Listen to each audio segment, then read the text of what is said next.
Two streams of collective consciousness. I'm super excited. This is a reoccurring live stream that happens every Tuesdays and Fridays. Today, it's Tuesday, so it's happening 7 p.m. Central Time. And yeah, it's a sustainable fashion news chat. I'll be talking about environmentalism, talking about social justice. There's a lot happening in the world right now, so I am only going to be covering things from the span of the 24th through the 28th, just because, again, I cannot possibly cover everything else that's been happening. I have done past live streams, so if you want to look at those, you can get updated with what's been happening in the past. But yeah, I am super excited, and let's just get into it. So if you want to know the structure of the live stream, I have a very rigid vibe, but I'm trying to get more flexible, more relaxed.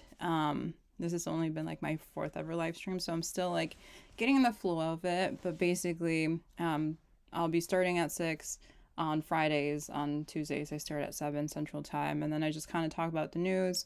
I first cover sustainable fashion, and then I look at videos, any interesting things, any community submissions. And then I get into like social issues, environmentalism, any like positive news I usually get in later. And then I like to end off on a positive note. So probably trying gaming or like something interesting that I've seen. So that's just kind of like the vibe. It'll generally always be like this. But I hopefully will get more relaxed in the future with everything else. But yeah, if you guys ever want to submit like something for me to look at, community submission form is right here. It should be in the description. So if you ever want to submit something that you want me to cover next week's stream, let me know. I'm always happy to learn what is happening. Like I try to find the news, I try to find the interesting things, but it's usually just a struggle to keep up. So if you have something around like sustainable fashion, environmentalism, social justice, drop it in that form and I'll look at it. I'm just gonna see if the audio is good. Okay, so it seems like the audio is working. So also if you ever want to like learn more about me, if you want to find out what I'm up to, how to connect, you can look at this Canva deck. It is also linked in my description. So here's an about me. You can read that later. There's also like a Slack channel if you ever want to join that to share sustainable fashion things and stuff. There is like volunteer opportunities for my blog, super low stakes, low commitment, but if you ever want to get like writing experience, you can go for it. And then I do have like a Substack I'm trying to build up right now, but I have not been doing that, so that will be coming out monthly, but you can feel free to follow, support. So all the other things will be here. Like I have an eBay, have like a Depop. If you ever want to support any way, you can just stock the Canva deck.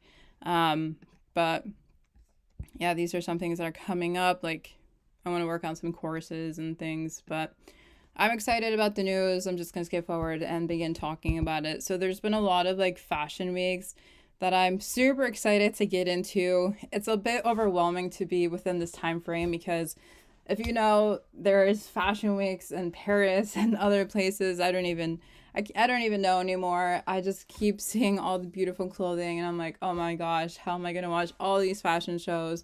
But I'm only going to highlight a couple of them that really stood out to me and align with my values. So I usually go for like sustainable things. I support Latino designers, those that have a message, those that are doing good, those that want to like change the trajectory basically of the fashion industry. So one of the cool designers that I recently discovered that I've never heard about before, his name is Willy Chavaria, I think it's pronounced. I honestly don't know how to say his last name. But basically I've been hearing that he's bringing like CHICANO culture to Paris, that he's bringing like LGBT sort of things happening. Sorry, my phone is just blowing up. Every time I go live, my phone is just going on and on and on. I think I'm just gonna have to pause my notifications on my phone. Probably gonna put it on airplane Or no, what's the one? Homework vibes. Yeah, do not disturb. I just took off my Bluetooth though. Oh gosh, I can hear myself talk. Um, yeah, let me just turn off my notifications. But hello everyone. I got distracted for a second and there's so many people here. But basically, we're going to be covering Willy Chavaria. He has been making so much waves in Paris, and I'm really, really happy and really proud. Basically, his collection was called Tarantula, which he explained is a name he's giving because of the interconnectedness of going to different places. And I discovered him through Culted, through this Instagram post. Besides that, I really don't know. But like you see, it explains like this is his first time in Paris. And I really am curious to see his collection. I like how they explain that. So they say that the theme of this collection, as always, wasn't the rapid self-destruction of society or the political turmoil it feels like we're in right now. It was love. As Willy said, as Willy told us when we linked up ahead of his show, I think that ultimately the message of my work is love. Love is always to be celebrated. As long as there's love in the world, we will have purpose, and I will have purpose. That kind of really resonates with what I'm doing with my platform. So I really like that. When I turned off my notifications, I like turned off everything, and I was using Bluetooth to check on like the video stuff. So I'm gonna have to reconnect and disconnect. Technical difficulties here.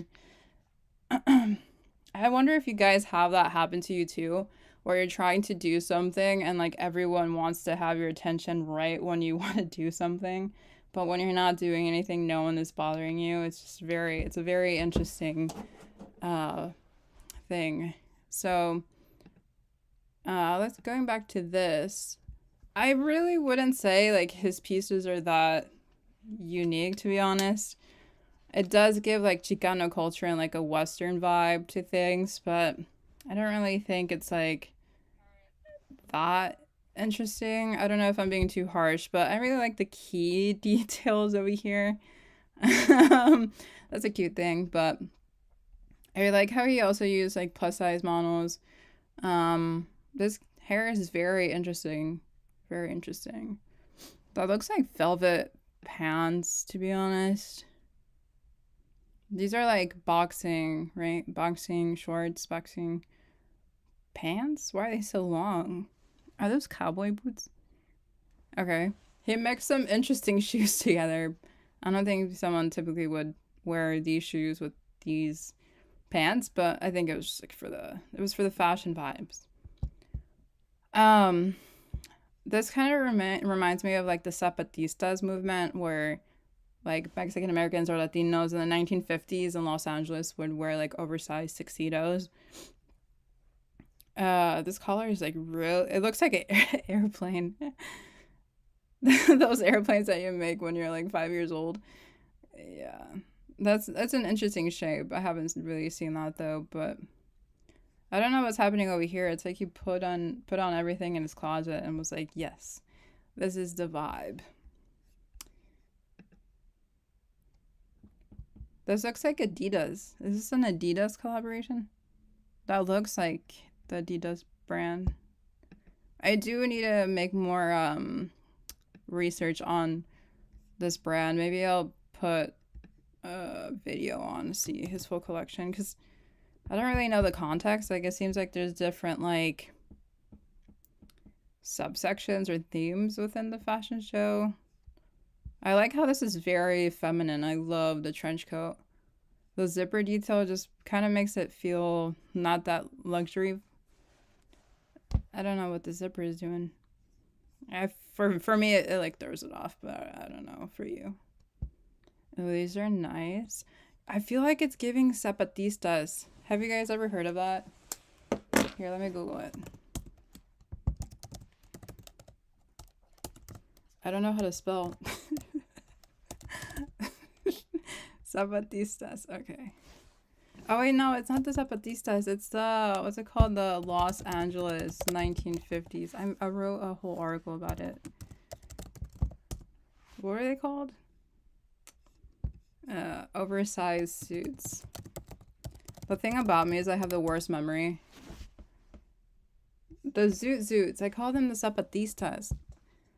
It kind of gives this vibe. No, this is not a good photo.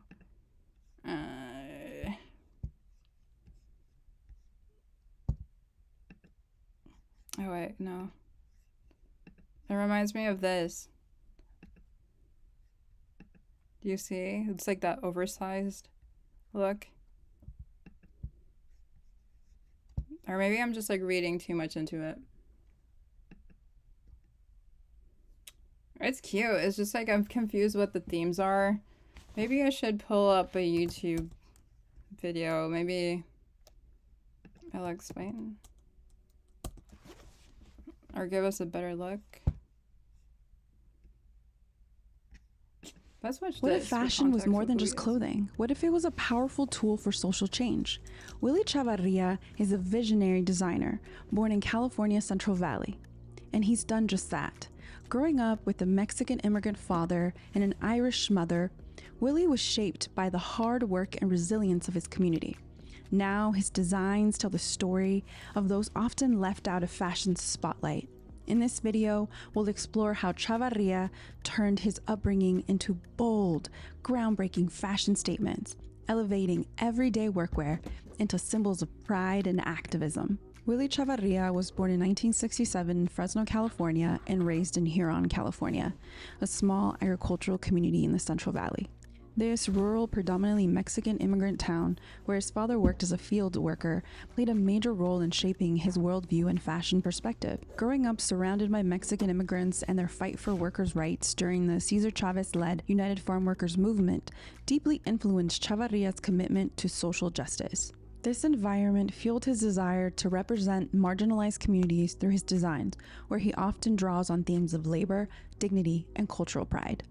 In his early 20s, while studying graphic design in San Francisco, fashion finally found him. Working in the shipping department at Joe Boxer, Chavaria would spend late nights sketching and doing everything possible to catch the attention of the design team.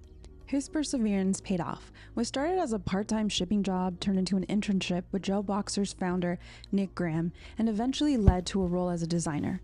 Chavaria credits these early experiences with teaching him invaluable lessons about hard work, branding, and how to merge creativity with business.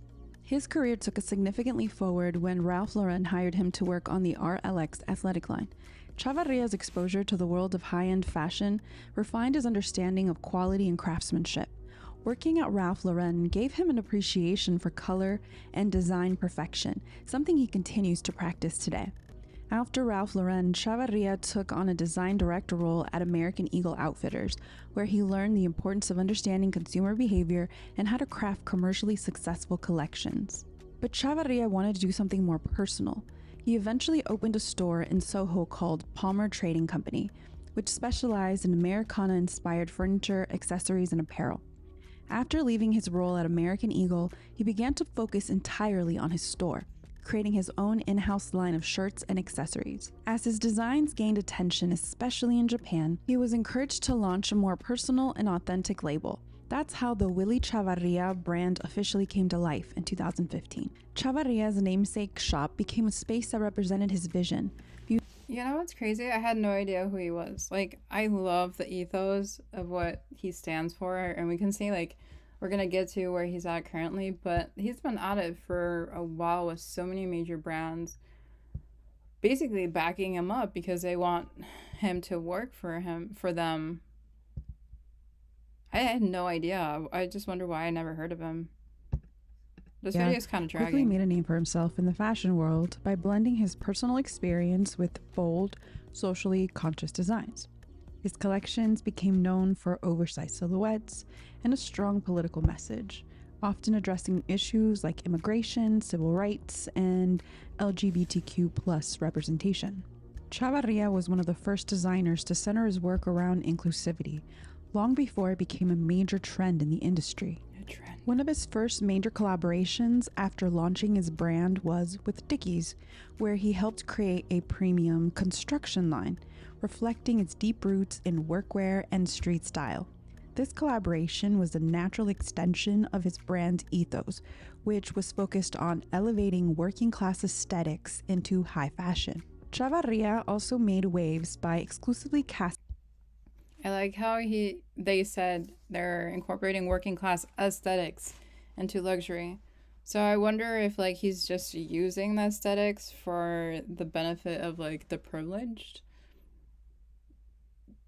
I also wonder if there's a right to be able to use these aesthetics without providing assistance to communities that live this, that are like working class. It sounds like he is like helping a lot of different initiatives and values. I don't know how exactly he functions. Casting black and brown models in his shows, pushing the boundaries of representation in fashion.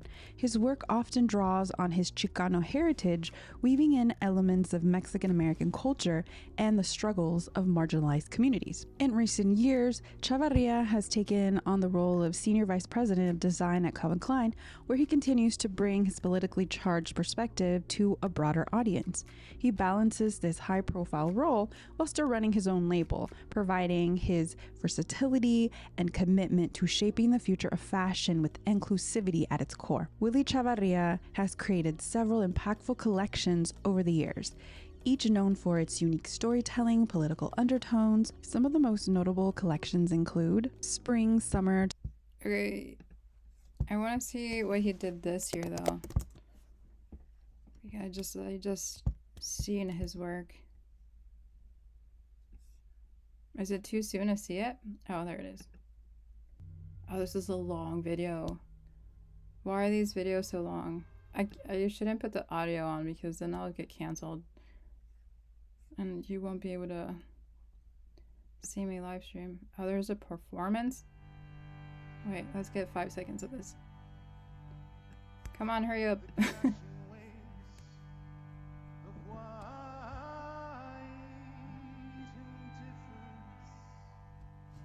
Am I gonna get copyrighted?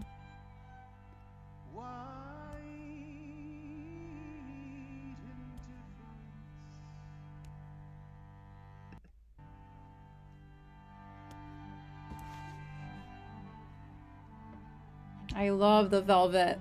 I love the velvet.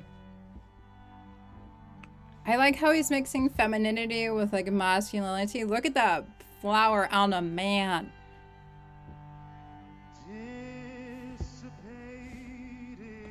Yes, queen.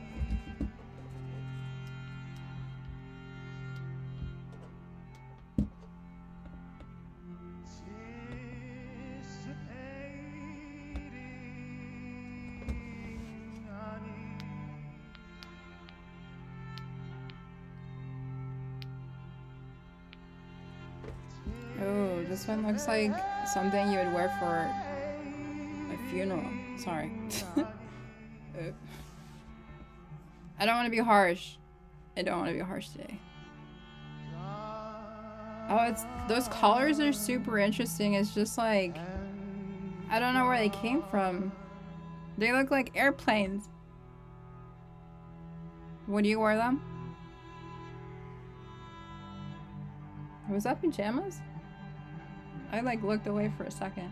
See, the zipper's bothering me so much. It's bothering me. Those zippers don't go with the vibe. It's like athleisure within like luxury. Choose one. Or maybe he doesn't have to. See, the thing is, Willy is like a trained fast fashion creator, but then he has a luxury brand, and then he's inspired by working class people. So I feel like all these elements can be really seen in his collections, and immediately I could tell there was something like wrong or off with the zipper and with the coat. I was like, why is there an intermixing? Like the zipper makes things look cheap. But I think all his influences can literally be seen in the collections, and like you can see everything just combining together for better or for worse. Like it does give an authentic vibe. It's just like, for me, I'm feeling confused. And also, like, I thought the pieces would come out in a different way. So I thought like the similar pieces would come out back to back to back. But there's some like really formal pieces, and then there's some suits, and then there's some tuxedos, and then there's some dresses. Like, I'm getting confused trying to explain this. So I feel like there's just like some messiness in there that I didn't assume for a designer in the luxury world. I'm just confused. See how it's like a guy with a tuxedo and then her with a plaid? And then the guy in the back is like in a totally different vibe. It's like 3 worlds meshing together. You see? If you put those 3 looks back to back to back, and no one told you it was from the same designer, you would assume they're completely different, like, outfits or collections from different people. Like, how did this match the other thing?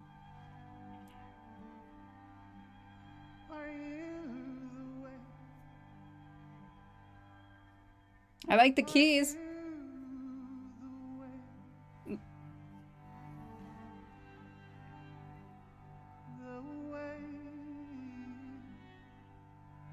That looks like a Carhartt jacket.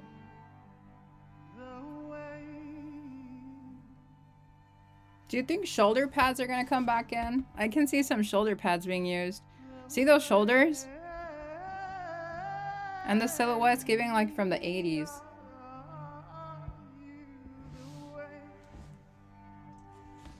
I feel like he was also influenced by Carhartt. Like, it's giving Carhartt vibes. Do you see it?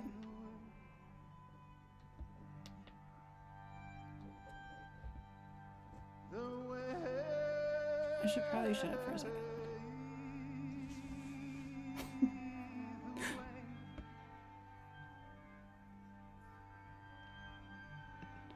Guys, I'm listening to the audio as I watch this, and I sound so far away. I need to figure out audio stuff ASAP. Sorry if I sound weird.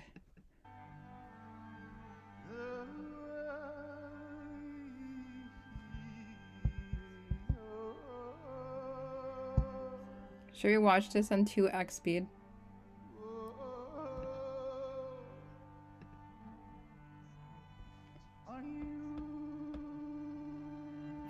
It sounds so weird.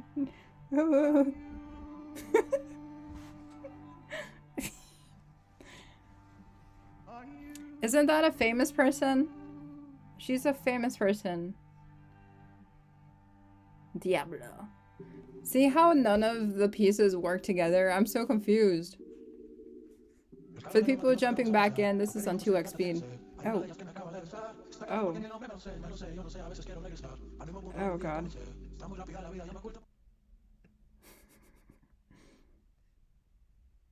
Who's singing? Is that a famous?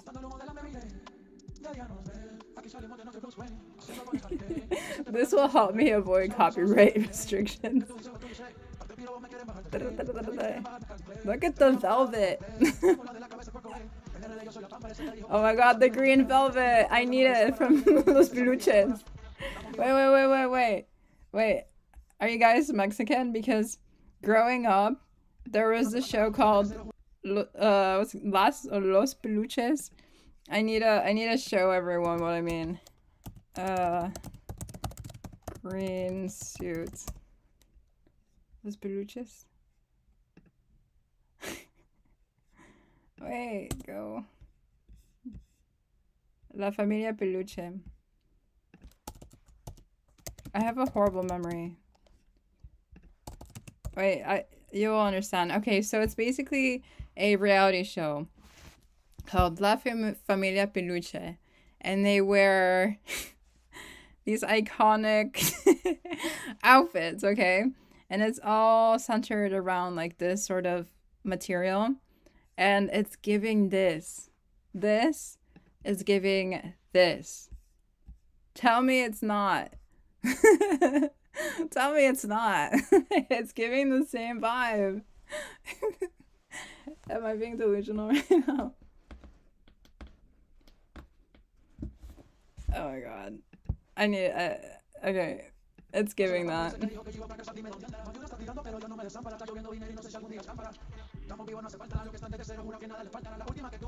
What are these collars?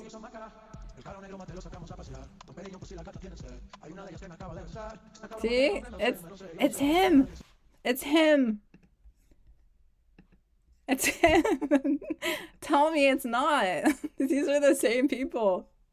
These are the same people. I know where he got influence from.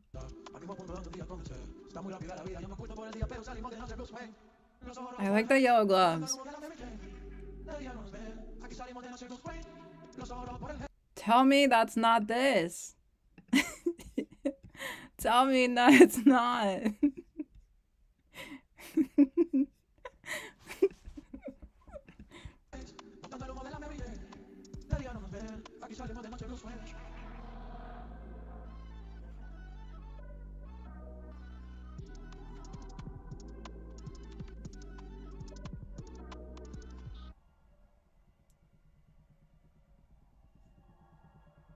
There's a lot of like religious undertones. There's a lot of crosses, a lot of what is happening? Do you see the tattoos? It was like a religious tattoo.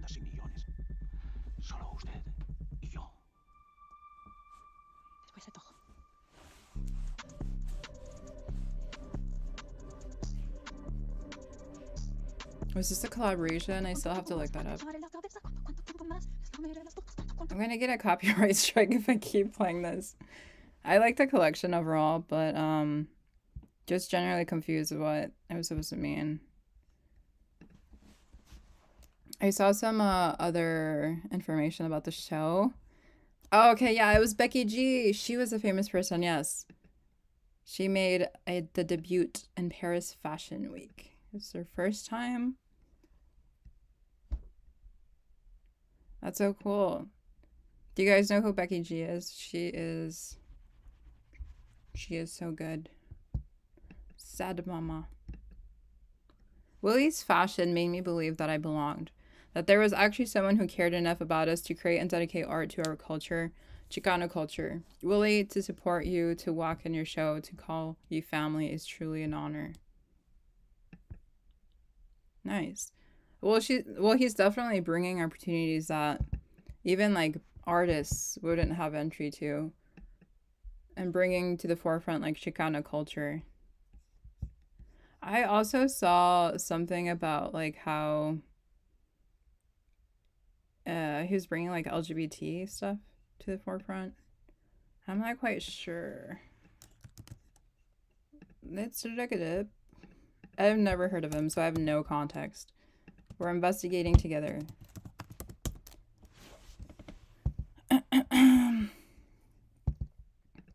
Teen Vogue for the win. See? There's so much religious motives. Okay, Willy's Paris Fashion Week debut made LGBTQ and rights. LGBTQ plus rights front and center. Sorry guys, I cannot read sometimes. The designer partnered with Tinder to create a sweatshirt that supports the LGBTQ plus community. So the dark and alluring atmosphere of a church is familiar to many people. It is a source of hope and gratitude for some, but for others, namely those in the queer community, churches can be traumatic. When Willy made a Paris Fashion Week appearance on Friday at the American Cathedral Episcopal Church, he boldly showcased a sweatshirt design dedicated to lifting the voices of the LGBTQ plus community and prove that in this church, everyone belongs. Oh, it was a church. I was right. I was like, why is there so much religion? Okay. I first met with Willy in his Greenpoint, Brooklyn studio, surrounded by racks of his forthcoming autumn and winter 2025 collection called Tarantula. The pieces range from suits made of crushed velvet to oversized jackets. Got an ad. And a bodysuit t-shirt that as original as is practical. Whoever wrote this did not use ChatGPT. I'm proud of them. So Willy previewed many of the pieces for me, pieces that would later be worn by the models of all genders as he strutted between pews of onlookers in Paris. Oh, okay. Well, Willy had a massive stage to showcase his collection. He also used it as an opportunity to make a statement. He partnered with the dating app company Tinder and human rights campaign to create a sweatshirt dedicated to amplifying LGBTQ plus voices and standing beside the community. As anti-LGBT plus legislation continues to get introduced in droves, all proceeds from the sweatshirt will go directly to the HRC. It says, it started with thinking about a lot of the darkness that is the world today. And I love that phrase that Kamala Harris said, only when it is dark enough you can see the stars. I like the flowers. I was like, no wonder there's so much church stuff. It was literally in a church.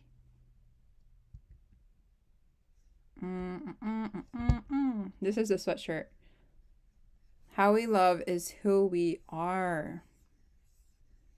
The identity of so many people right now is under attack through increased violence, increased racism, and actual politics that are implementing systems to roll back the rights of people like immigrants, women, LGBTQ people, Willy says. It's really beautiful. It's a really beautiful visual campaign in support of LGBTQ rights. Awesome. Awesome. And then, oh, let me see. What does this say? I'm skimming here. Okay. At the finale of the show, he walked slowly down the runway wearing the crew neck sweater. Let's see. They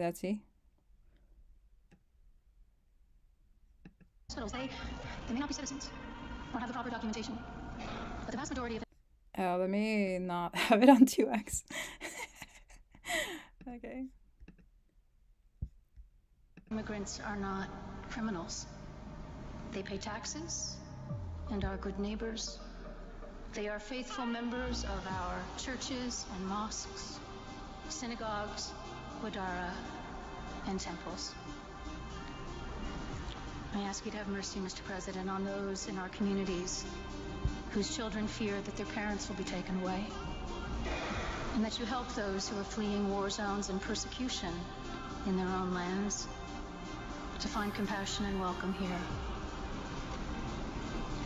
Our God teaches us that we are to be merciful to the stranger, for we were all once strangers in this land. Yeah, with Trump, that's not gonna happen. They're deporting everyone. Oh, you thought you had a green card or whatever? No. No one's safe. There's been so much deportation and like immigration stuff happening with Trump right now. It's actually really scary. And I'm totally against, which is, for me, just devastating because I have family that's like undocumented. My dad was illegalized, but he came here illegally.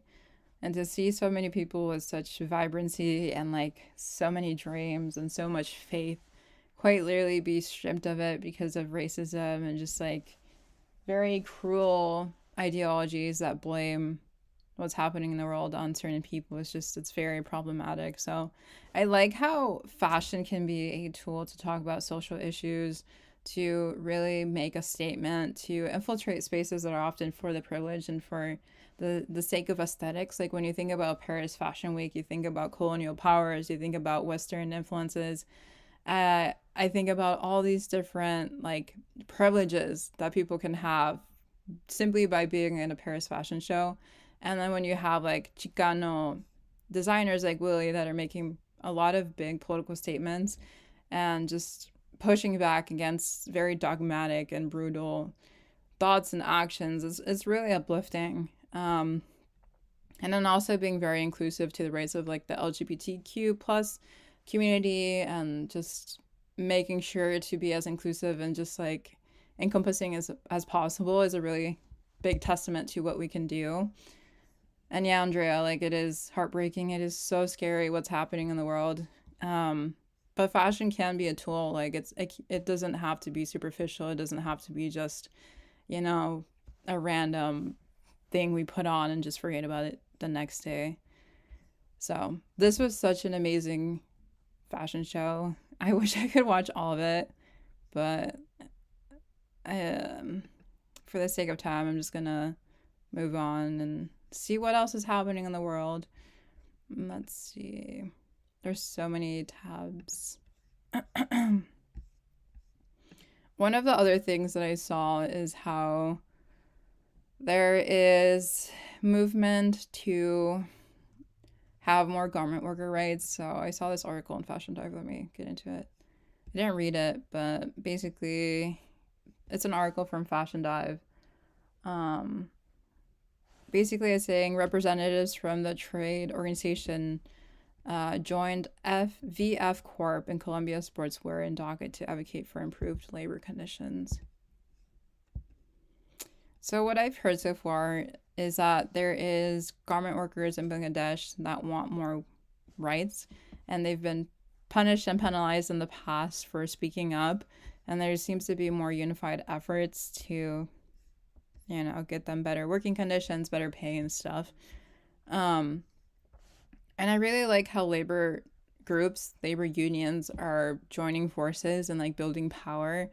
It definitely is a long haul effort, but I love it. I love seeing how there's more and more urgency from so many different people, especially from garment workers, to be like, hey, like, give me my rights. Like, this is not right that you're just forcing me to work so many hours and like forcing me to accept the pay. I think they're getting more courageous and brave despite really needing these jobs.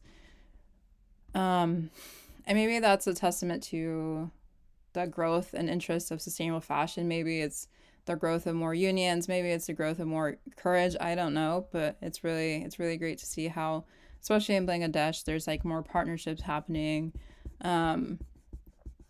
Let's see, the article explains that the American Apparel and Footwear Association, an organization with more than 1,000 fashion industry members, joined the Fair Labor Association at a joint brand delegation in Dhaka last week to urge the Bangladesh the government and the country's manufacturing industry to improve worker rights. The American Apparel and Footwear Association and 1,000 industry members. I've never heard of the Fair Labor Association. Are they like... Have they been around? I've never heard of them. What? Who is on this list? Fair Labor Association. Oh gosh. They've been around for 20 years. How have I not heard of them? Members.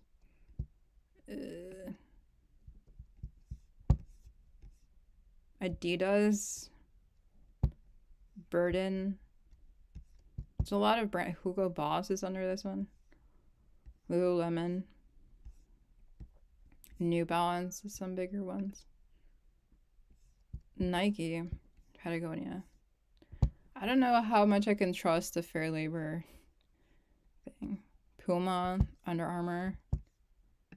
Okay.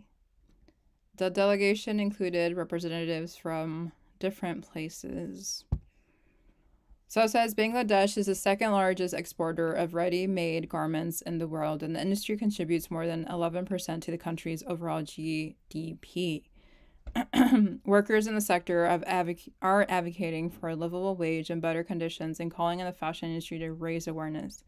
We are united around shared goals for a more competitive, socially responsible, and sustainable industry in Bangladesh, says Nat Herman, Senior Vice President of Policy for AAFA.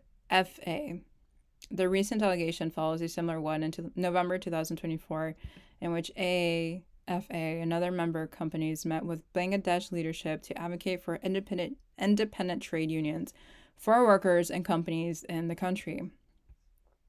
The ready-made garment sector in Bangladesh has a unique opportunity to address the long-standing issues that impact workers' livelihoods, such as wage-setting processes and reforms to labor law. Let's make it happen right now. Let's make it happen right now. Like right now. Let's do it right now. I'm so over reading letters and petitions. It's just like, Put the law in right now. No questions asked. I need everyone to just do the right thing. Let's see. So there's been some callings for the government to restart discussions on the Bangladesh Labor Act to bring the law in line with international labor standards. Reforms would include creating independent trade unions and reducing the registration threshold for them.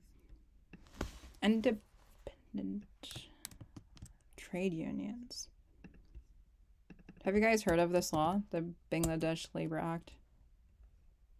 I haven't, so I'm going to Google it. 7 years ago. Can't we just pass it? Have we not passed it?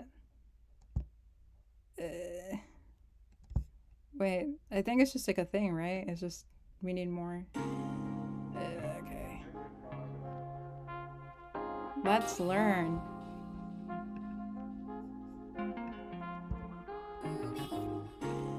Wait, it's just like, it was enacted in 2026. Wait, what are we trying to do here? Restart discussions on this to bring the law in line with international labor standards. So they're not in line with international labor standards, and they want this law to help. Interesting. They need benefits. So the government themselves are not following their labor laws. Is that what's happening? I think that's what's happening. Right?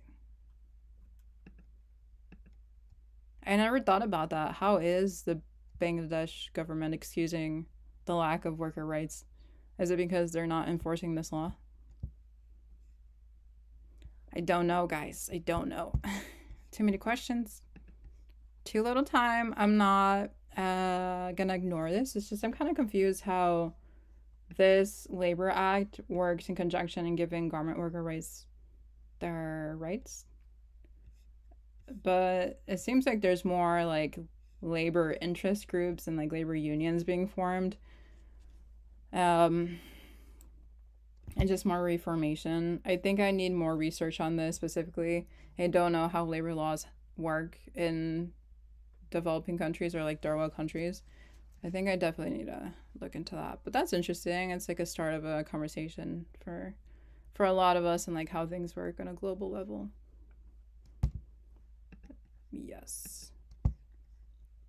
Oh, I saw this. SHEIN has a new global head of sustainability. I think his name is Mustan, if I copy that right. Mustan. Is that his name? Mustan. Lalani. Fast fashion brand SHEIN is not known for its sustainability. Will new global head of sustainability Mustan be able to turn it around? I like his name though. It sounds like Mustang. Yes. Finding the positives. Finding the positives in the midst of everything. But yeah, he's going to be our new sustainability leader, guys. Do you think he'll change the game for us?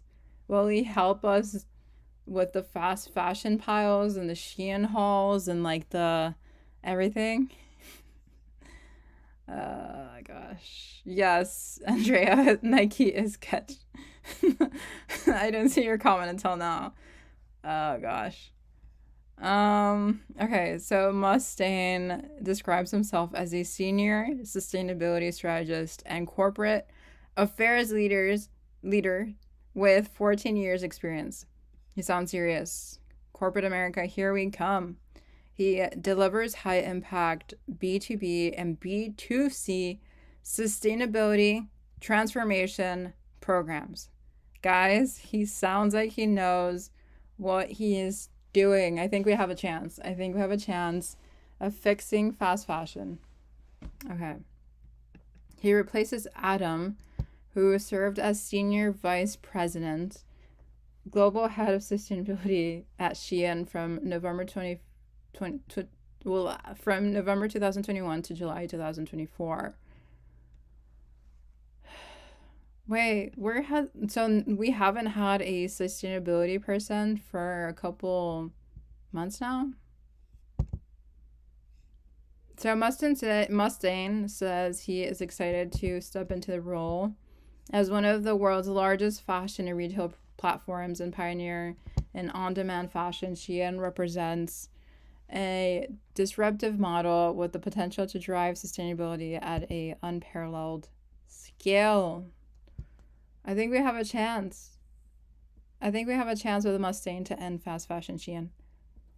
My focus will be on embedding circularity, decarbonization, and strategic partnerships into the core of the business.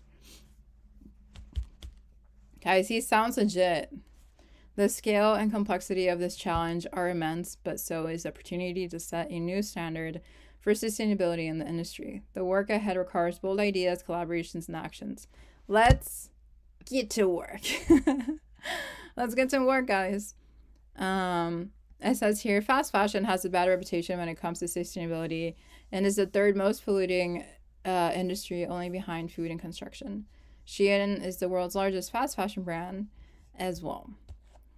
It must suck to be the sustainability manager for like the worst company ever. I wonder how that feels like. Look at it, guys. Like, look at this. Look, SHEIN's leadership is very committed to developing sustainability. Right. Oh my gosh. I wonder why the other guy left. Undeniably, Mustan has his work cut out, and this is before considering the environmental side of the role. Gosh, to be the sustainability manager of the worst fast fashion brand ever. I wonder if he ever really saw himself becoming this as a kid. He's like, guys, when I grow up, I'm going to fix the worst fashion brand in the world and make it seem like I'm doing something. I mean, he can try to make things more circular. I know they recently launched their like philanthropic SHEIN Foundation, something to like recycle textiles. So I think he's just going to like be leading textile recycling and call it circularity. But do we stand a chance to fix the issues in midst of everything when Mustan is focused on recycling fabrics? I think we need to stop production. I need to tell this to Mustan. Let's set up an email, set up a Zoom, and then we can talk to him and say, hey, SHEIN sustainability manager, please make them stop. Make your company stop making stuff. Please tell your CEO to stop making the things. And that is how you'll get a bonus. You see what I mean? Are the dots clicking? It makes so much sense. I need to be his advisor ASAP. ASAP. Also, I feel like I was low-key getting some comments or judgment from a past video I made. It was a podcast episode where I said I didn't trust sustainable fashion brands because they just are all about money. And I hold that belief tightly and firmly in the palm of my hands. And you know why? Because there's so much shit in existence that we don't need more. Oh my god, there's ads. Okay, Marvel, you cut me off. But basically, there's this YouTuber. She basically goes and looks at dumpsters in Austin, Texas to, what's it called? Save items from going to the landfill. I was just checking my audio. Okay, so on this trip that was released about 4 days ago, she does like routine videos, so this was probably filmed like last week, real time. But she came across a dumpster full of clothing, and I wanted us to watch it. She was not expecting this. She was just like doing random routes around Texas, around Austin, Texas, I believe. And she came across this dumpster. They have no guarantee they'll find anything. From the outside, it seems like, oh, we found like a bin of clothing or something from here. Maybe they thought they were going to come away with a sweatshirt or whatever. And then they pull up to this mayhem, this utter mayhem. Y'all know we love tubs. Oh, that's a cool one. Pizza Hut, baby. Pizza Hut. This is more what I was talking about. That's fair. That's a fun neon pattern. Oh my gosh. That's crazy. Someone just dumped their entire closet in this dumpster. Someone had the audacity to throw away all of this stuff. Okay, start grabbing. Oh my gosh, y'all. We're gonna have to clip the camera up. Look, this tub also has clothing in it. Holy cow. This is Oh my goodness. a lot of clothes. This is problematic. This is not the proper way to donate, folks. Yeah. They thought this was a donation bin. Yeah, I guess so. Sorry, I'm wobbling y'all all around. I can't quite get the camera hooked up. There we go. Oh my goodness. Okay. What? It just keeps... Oh, there's a little poop. Throw that to the back. Just one little poo. One little poop never hurt anybody. I wonder if you should get in. All right. I mean, you don't have to. No, let me do it. Let me I make just a feel like little it might spot. be faster. I just want to grab them all and Oh my god, it goes forever. sort it out later. Here. Oh my gosh. This is ridiculous. Okay, my foot sunk into something gross. All right, sorry shoes. Okay, here we go. This might not be a good angle now that I'm standing in Okay. here. You start grabbing all. Holy cow.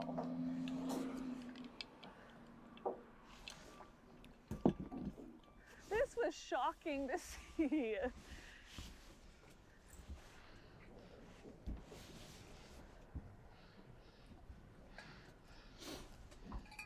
This is what makes me keep going and to do the things I'm doing. Like, as of right now, like, I struggle with live streaming. I struggle with saying things and like vocalizing and verbalizing and intellectualizing things very quickly for the sake of people to watch and learn with me. And it's so grounding to see these sort of videos that show how people have the audacity to throw stuff in the dumpster just like this. And this just like echoes the broader systemic problem of like waste and overconsumption. And it really breaks my heart to be like thinking how someone could possibly do this this was their closet. Like, how do you just throw stuff away to a dumpster? I just wonder if why they didn't donate it, or like why they didn't like host a clothing swap or do something to give these things away instead of like just dumping it. It's just crazy how much waste we have in the landfill and in dumpsters in general. This is just mind-boggling. Sorry, you guys, if it's wobbling. Trying to get you secure here.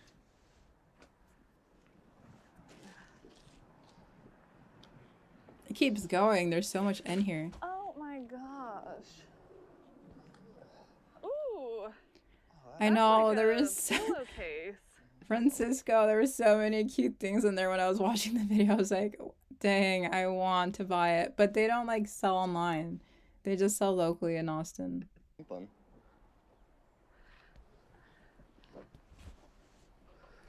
Oh, that's a sheet. Hold on, let's not take the bedding since there's so much. Yeah.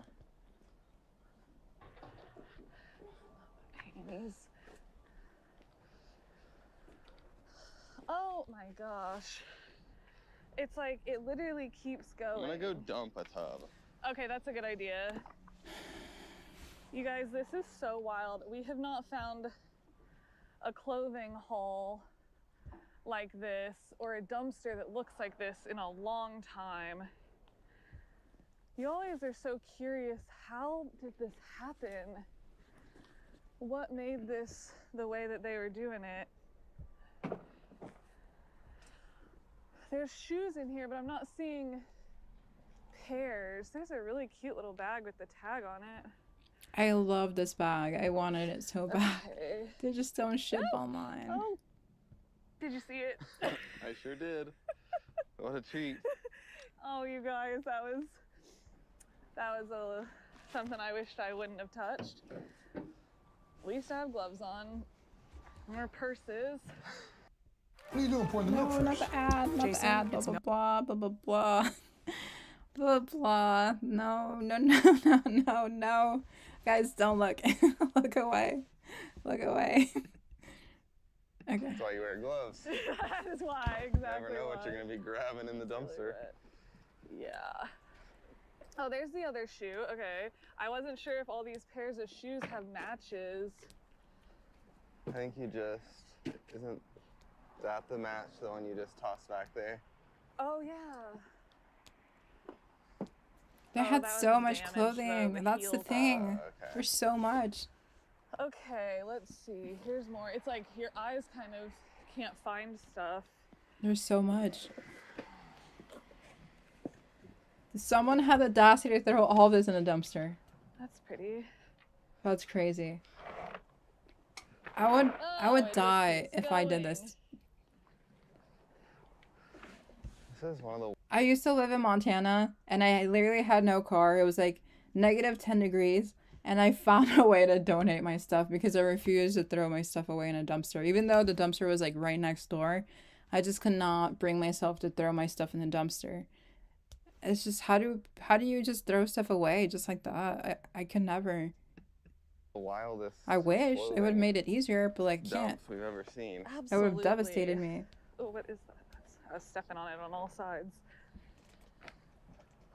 Oh boy, it's like I'm just always so curious what is going on. What is going on? What is happening? I'm guessing they just, maybe someone moved and they just threw away their whole closet. Maybe so.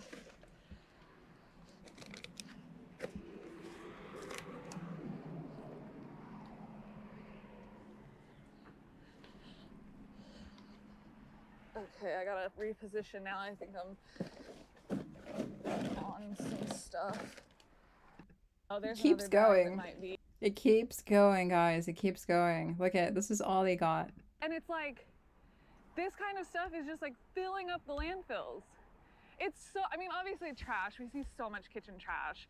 But the thought that these items are being tossed, and you think about it across every city, every state, every country, it's really shocking. Yeah. I mean, we save a tiny percentage of what gets thrown away here in our town. In one little city. And then there's like a million more than we could ever get. I know. That's why we need you guys. Get out there wherever you are. Man. All right, well. Truck bed's full at this point. I know. That's Let me get crazy. this tub lid. Okay. We probably need to organize in some way here. And Yeah. individual loose items won't fly out. Crazy, crazy, crazy. I definitely recommend this YouTube channel. I watched him on my personal YouTube channel, but I didn't subscribe on my official YouTube content creator channel. But I watch all of their videos all the time. I definitely recommend. They're called Breathcast, like breakfast, but the words are messed up. I've been watching her for like 5 years. She does dumpster dives all the time, and she's very consistent, and she just collects stuff and then has like really cheap clothing or garage sales, very cheap garage sales, and then donates to local food pantries, local thrift stores. So she's giving back to the community, and she mostly just does this to avoid things from going to the landfill. So definitely recommend her content. And you would be surprised to see all the things she finds. Like there's just so much in the dumpsters that it's perfectly usable stuff. So, but going back to the news, I haven't really been talking about the news. I think I'm avoiding it. There's just been so many dark things happening, especially within our presidential thing. You know how when we grew up, we read about Harry Potter and Voldemort, and we had this thing where we would be confused or just not understand why adults wouldn't want to call Voldemort his name. Instead they would call him he who must not be named. I feel like I'm like turning into that sort of adult where I just don't want to say Trump's name because it brings this sort of negativity and like just bad energy, and it overwhelms me. So I'm like, I'd rather not call the guy his name. But there's a lot of stuff happening in the world, so and I'll get into that a bit later, but I do want to talk about this interesting Vogue Taiwan issue that has been gaining a lot of attention because it calls to the forefront the waste in fashion and the fossil fuel industry. It's a very compelling cover. It really shows just like the waste, the dirtiness, and her face is very striking in contrast to like the pounds and pounds of trash, you know, the waste, the oil. And I like how they made it very clear, like, never enough. I love the photography. I think just like the weight of everything that's happening in the fashion industry is just getting more and more heavy for even like insiders, like experts, to grapple with. Like, I think there's just more awareness than ever before. And then this article said that it was actually influenced by a 1972 publication that's called The Limits to Growth, which warned of the consequences of exceeding the planet's carrying capacity. I wonder what that looked like. I was inspired by that. Is it a book? Oh, it's a book. Or a report. It's a book. Oh, interesting. So I was inspired by a book that gives information about the consequences of exceeding the planet's boundaries. Let's see. Is there more imagery? It doesn't give more imagery. Sorry, I'm scrolling too much, but... So the editorial director, Leslie, explained that overconsumption is basically a civilization disease that depletes natural resources and accelerates the warming of the planet. The imagery envisions a future where humans are forced to become nomads, carrying plants on their bodies due to the collapse of ecosystems. This isn't Vogue Taiwan's first day foray into eco-conscious storytelling. In 2022, its Heatwave issue featured a striking cover of model Ping holding a dust-covered popsicle, a chilling commentary on water pollution. Heatwave?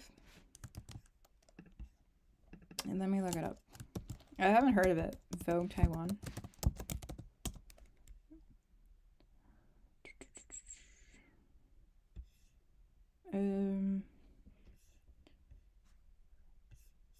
Is this? Oh, whoa. Whoa, that's powerful. January 2022 is released. She looks like a mermaid that's like trapped in there with all the plastic. Dang. Oh, man. What are we doing, guys? We need to save the mermaids. I couldn't find any more images on this, but that's a very compelling front cover, and I hope that more Vogue issues, like the USA version, can follow suit. But I've been seeing this everywhere on social media. It's been everywhere, and it's something I would honestly print out and have in my room. I wonder how hard it is to like actually get like a physical copy. I'd be super interested in having the physical copy. Vogue Taiwan, January 2025 issue. I cannot type. Don't judge me.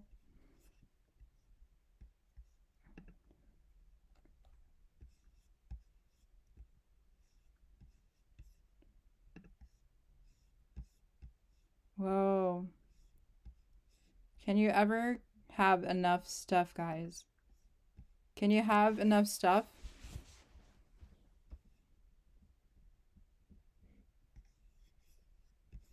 Can we ever have enough stuff? Look at her boots. What are those?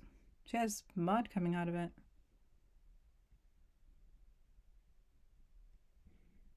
A song about excessive consumption.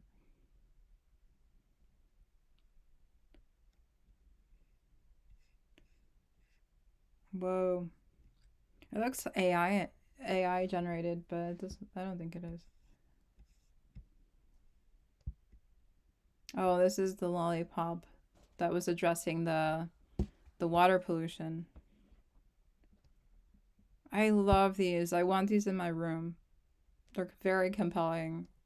And it shows how we need to address climate justice if we want fashion justice as well. It's the first environment-focused fashion store to have equal visual impact and perhaps more than water and oil. Oh, there's another one. Vogue Water and Oil for Vogue Italia. Okay, I think we're going into a rabbit hole here, but I've never heard of these like conscientious fashion magazines and covers. Vogue Italia ran a 24-page fashion editorial entitled Water and Oil. It was inspired by the Deepwater Horizon oil disaster in the Gulf of Mexico. Oh, interesting. Where's it at? Give me the images. Whoa. I need it. I need this as a poster. The latest wave.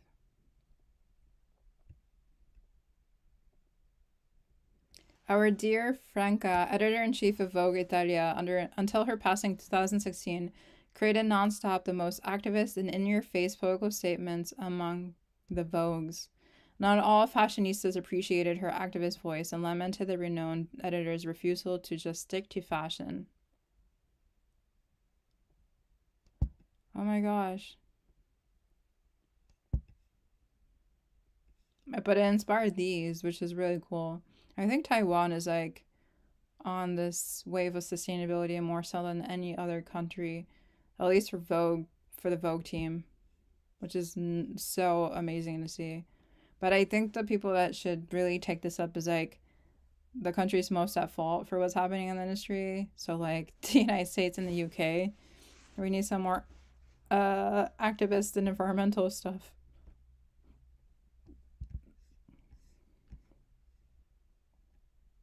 Whoa. Which one is this? The Italy one still. These images are so powerful. I've never heard of this ever before.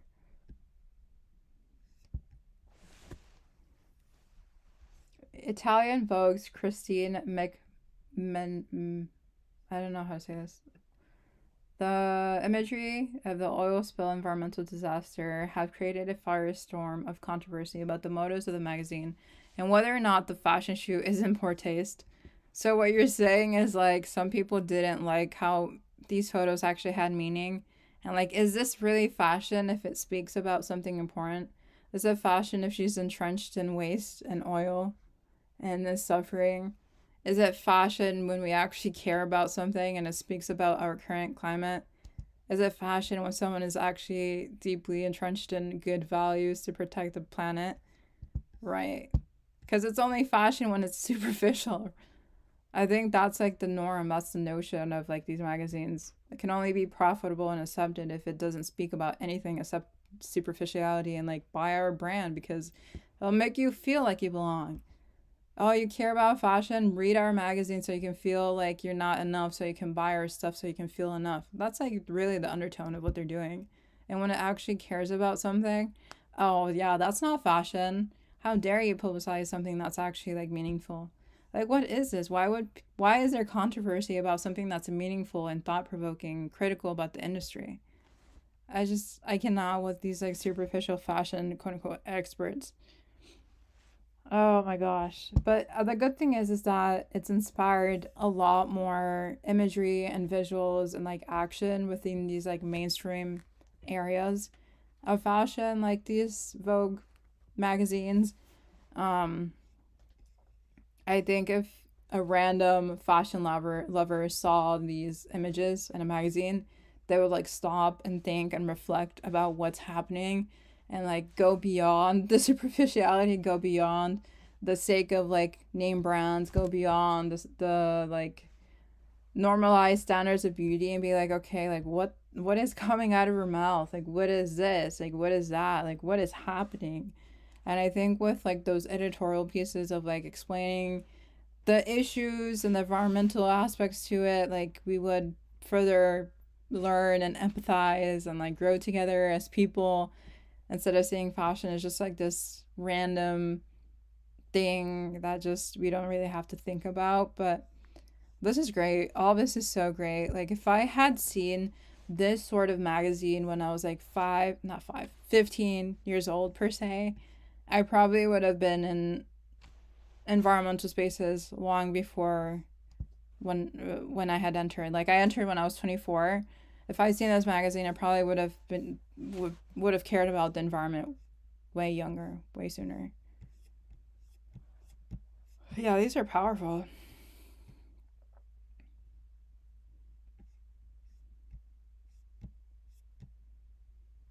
Okay, so I'm going to move on just for the sake of time, but I would definitely am very compelled to revisit and get those as like a poster. I'm glitching. Okay. So I'm going to move on and go to the Vogue Hong Kong article that I saw. So basically I saw an article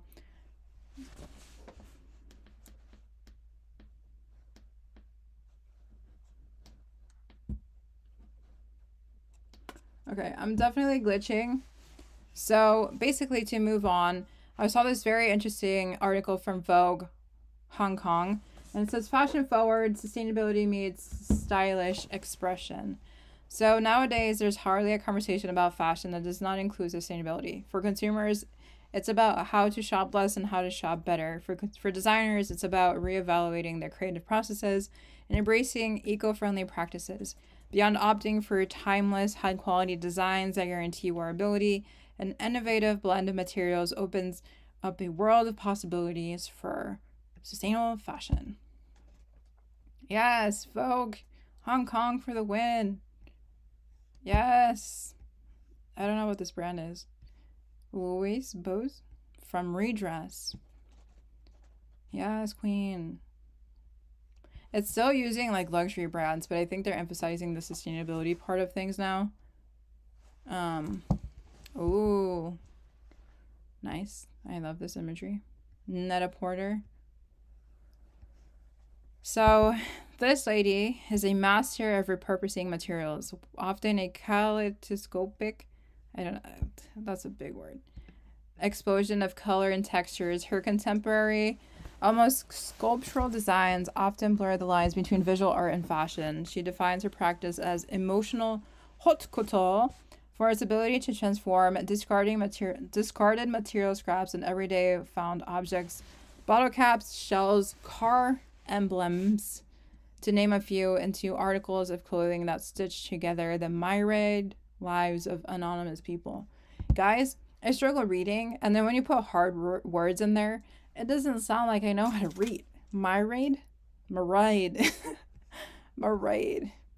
I love this imagery, though. Look at the colors. Ooh, so pretty. I love fashion photography so much. With all my heart. With all my heart. Okay, story time about the designer. Blah, blah, blah. It seems like a lot of sustainable fashion designers making it on articles or like on covers have a lot of teachings from their college experiences. Like they were influenced to think sustainably because of how they were taught in college. And I feel like we need more sustainable fashion professors and ethos because that's really shaping the next wave of consumers and next wave of like designers, next wave of the fashion industry. Like I do think a lot of how fashion designers function is how they were taught in school, because that's how they see the world afterwards. So when I was in college, for example, I got a bachelor's in fashion merchandising, and I never really thought about sustainability because no one really taught it to me, but I've always been very stubborn and like going against the grain, and I would research it. I would research sustainable fashion, and I would ask my professors about it, to the point where I took a leadership certificate program in school, and I made my certificate program about sustainable fashion on college campuses. And then I told the college director of the university what I was doing, and I said, can we hold a discussion about this? And then I can also do it as a presentation for other professors in the university and this like conference thing. And he said, yeah, sure. And then one of the surprising things he didn't expect was that at the end of my project, I told him there was interest in more like clothing swaps and more education about sustainable fashion in general. And I said, would there ever be a possibility you could teach a sustainable fashion 101 course? And he said, right now we don't have the time or resources for that. And I said, well, the planet doesn't either, and yet here we are. So he just didn't want to bother. But I hope that I planted some seeds, because after I graduated, about 3 years later, they were talking more about sustainability in their classes.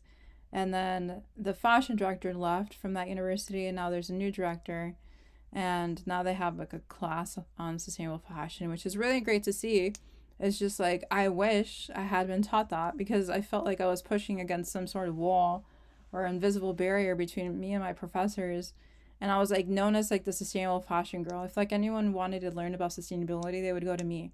And it was so unfair, because I'm not a professor, like I'm not the expert, but the professors would resort to being like, hey, can I recommend you talking to this girl about sustainable fashion, because you really are interested and always are talking about it. And I would literally email my professors back saying, hey, I don't have time to meet with students to talk about sustainable fashion, but I think that's basically your job. But I would say it in a professional way, like I don't have the capacity to lead or volunteer to talk or mentor about sustainable fashion to fellow students. Like it was too much for me.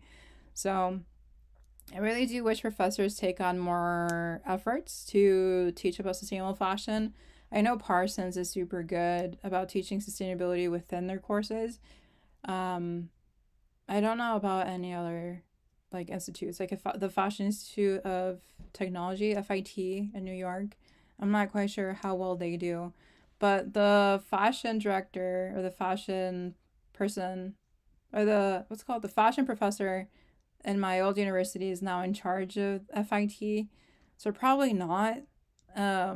Probably there's not a lot of efforts in FIT, because I did get a lot of pushback from him. But I mean, to each their own. Like if you're stuck in a certain way, you can't push the generation you're teaching to be any more different than you are. It's almost like an echo chamber. But I hope that professors become, I guess, more woke and teach students to care about sustainability, because you can create, very intentional and conscientious sustainable fashion designers that can appear on a lot of different sites and inspire more and more people. Like it's a domino effect. I love how Vogue Hong Kong and like Vogue Taiwan are like actually taking the time to like showcase sustainable fashion designers. It takes very little effort, I feel like, to write an article about one sustainable designer versus just covering like a random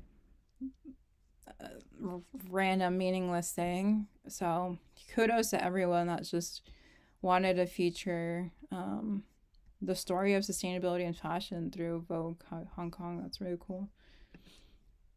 Let me see, what else? Okay, what else? Oh, I saw Diesel. Diesel? Sounds like I'm trying to speak Japanese. Diesel partnered with what's it called? Timberland. an effort to bring heritage and culture to the forefront.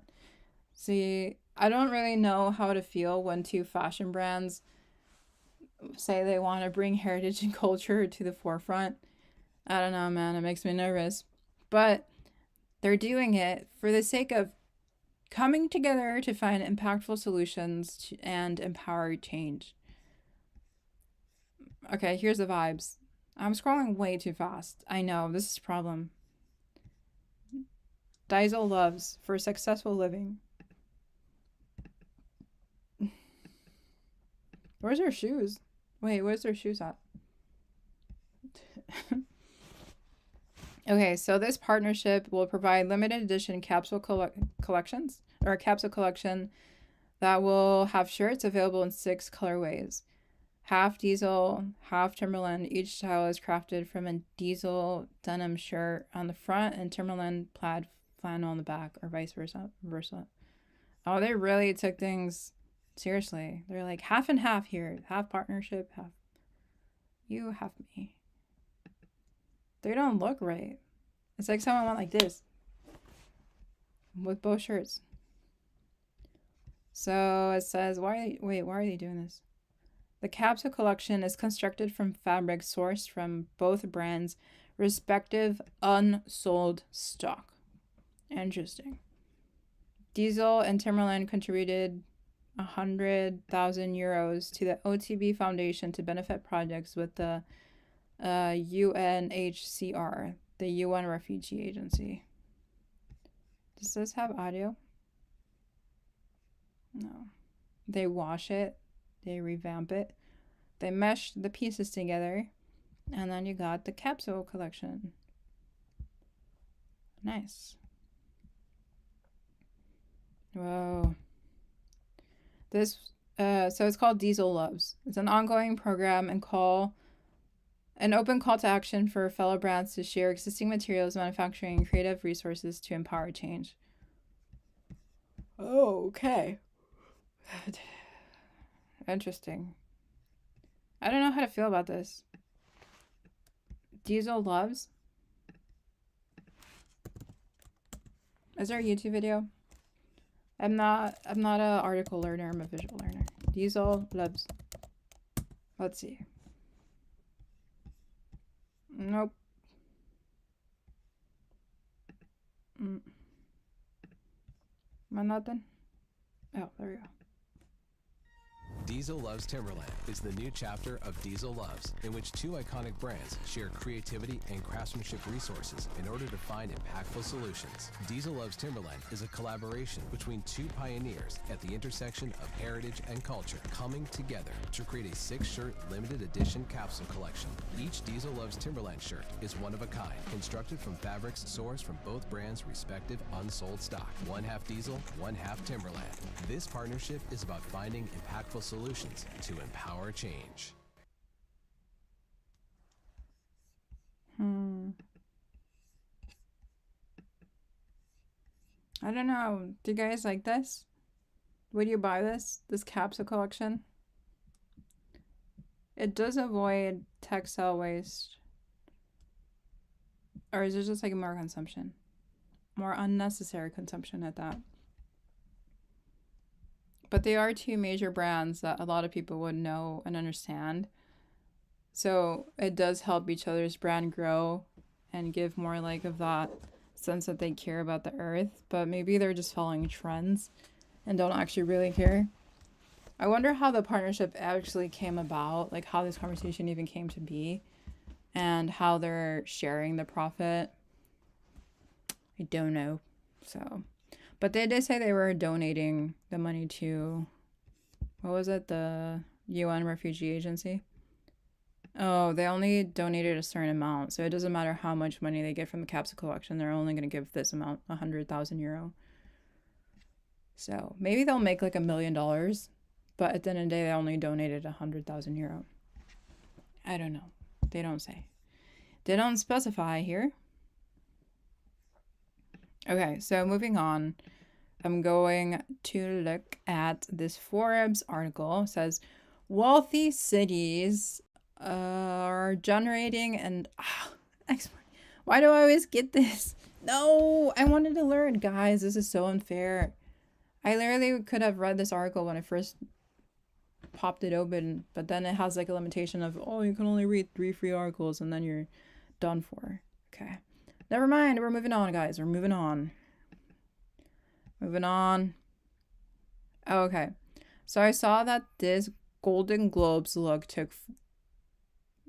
sorry, I got like 100 messages right now. So it says this Golden Globes look took 450 hours to create. Let's look. Isn't that crazy?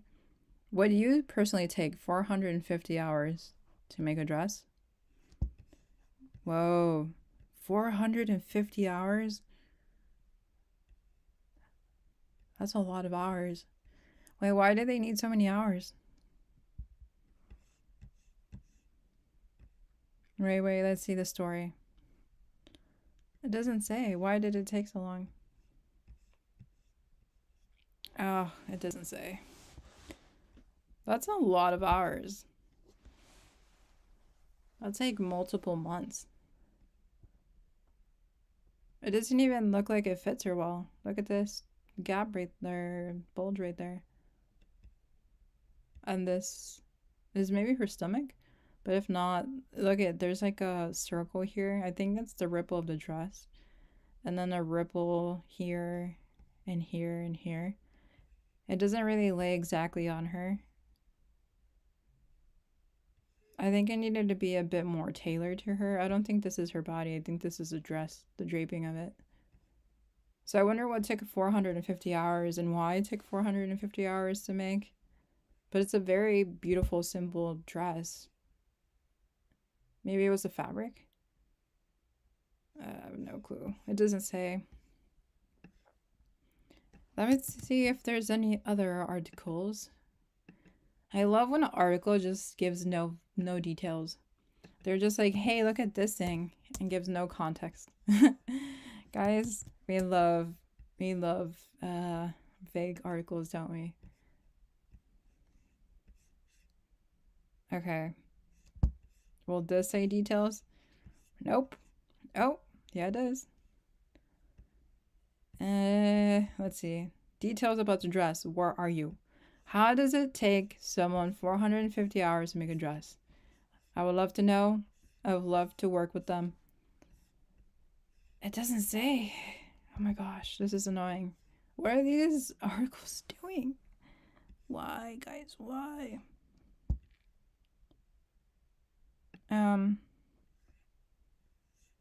Is it a Dior dress? Is that what is happening?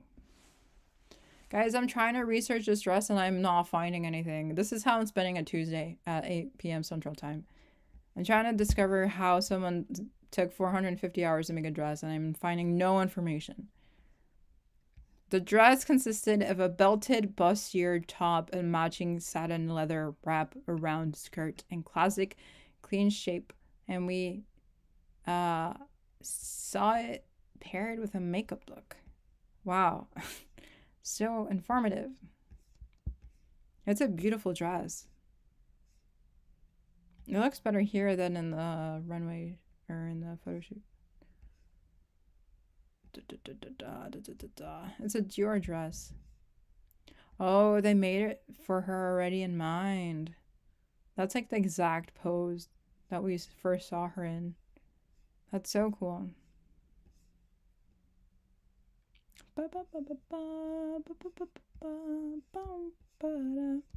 It doesn't give details. It did not explain. Very disappointing. Such a teaser of an article. Okay. So this is something that I covered in my last live stream. There's a lot of debates right now about the Birkin and its fake copy that's being sold in Walmart for a way cheaper price. And I love the fashion law. I've been following their work for such a long time. And I made an article exploring how if authentic fakes really exist. I was actually going to read it to you guys, but I hit another paywall. And I think journalism and education is just getting a lot harder to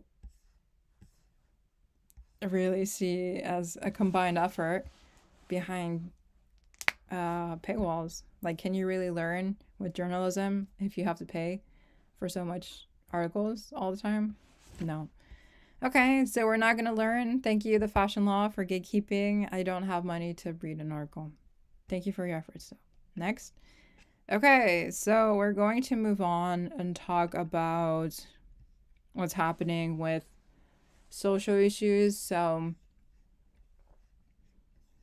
okay, let me not become depressed as I do this. What do I want to cover? Okay, so there's a lot happening. Okay, let me see. So there was actually a hiring freeze that was caused from President Trump's actions. There's a very interesting TikTok that a fellow lady made that really explains it. I cannot pull it up on this tab, but let me pull it up on a different tab.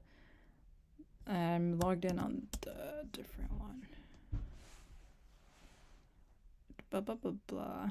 Hey, so I don't know if you heard, but Trump took jobs away from tens of thousands of federal employees today.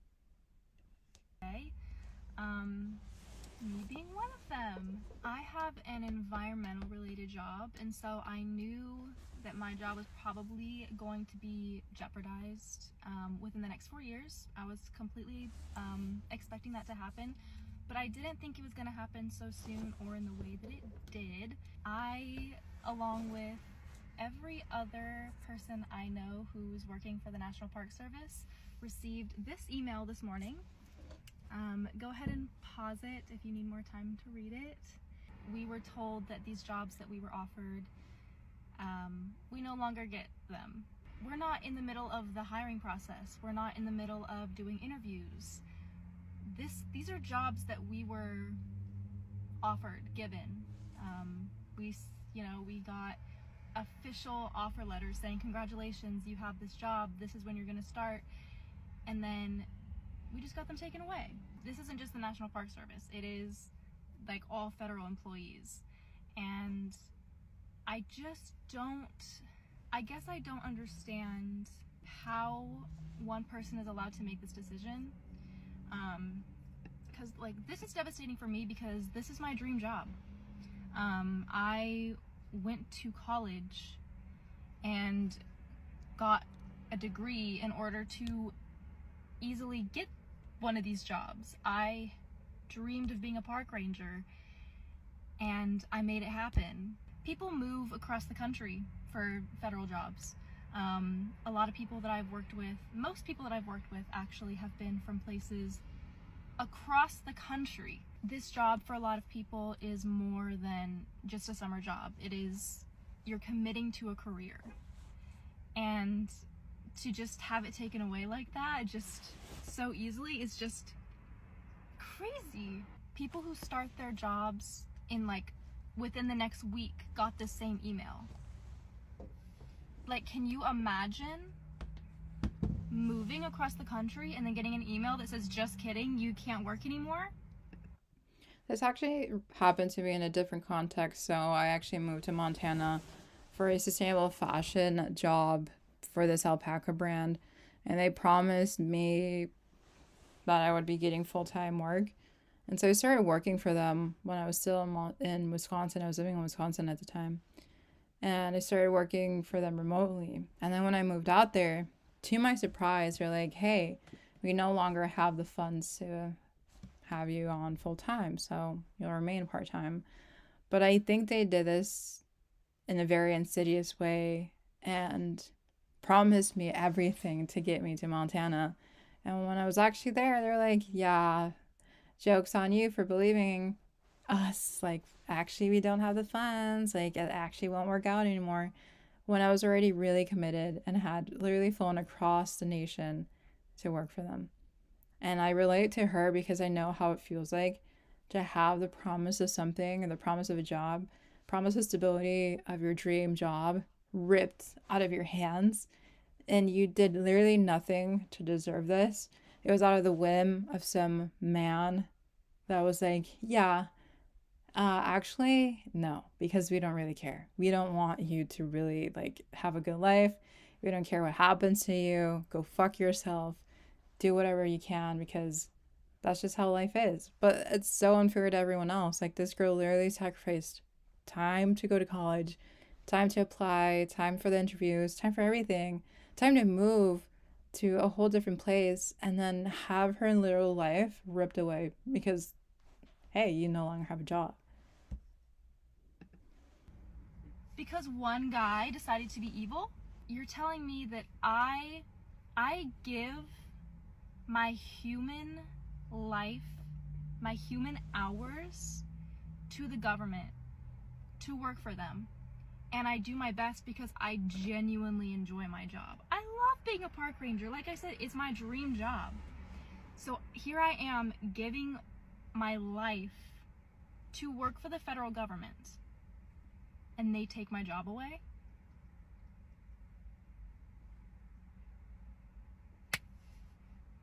When I first saw this, I was like immediately sobbing and like, cause I had a bad feeling that something like this would happen. But again, I didn't think that it would happen so soon or like this. And then I was angry and now I'm just like shocked. Like I don't know what to do or say. That is my career. That is my future. That he just, with the sign of a pen, was like, no, these tens of thousands of people don't need jobs. Okay, side note for me who's editing this, because I forgot to say it originally. Also, isn't one of the president's most like important jobs to like create more jobs? Like I feel like at the end of every president's term, he's always like, Yeah, that's only work for the white people, not for anyone else. And if you care about the environment, it doesn't matter what race you are, it doesn't matter. You have to stop working in the environment. That's all fake news, right? Like it's just an energy emergency or whatever he says. I mean, we are in a climate emergency, we are, but for him, that doesn't exist. That's not relevant to him. We don't need jobs in that. Oh my gosh. I actually wanted to watch another thing, which was a video about the mass deportations. So Trump has been steadily increasing his racist policies and actions against undocumented immigrants, especially against the Latinos, and it's insidious. I saw that some ICE officers are functioning out of what seems like an ice cream truck to get kids to come to the truck and then get the parents to come because of that. I've seen ICE officers go to schools in Chicago. So let's watch this video to see a bit more about the situation with immigration. No ads, please. Ad blockers, ad blockers, ad blockers.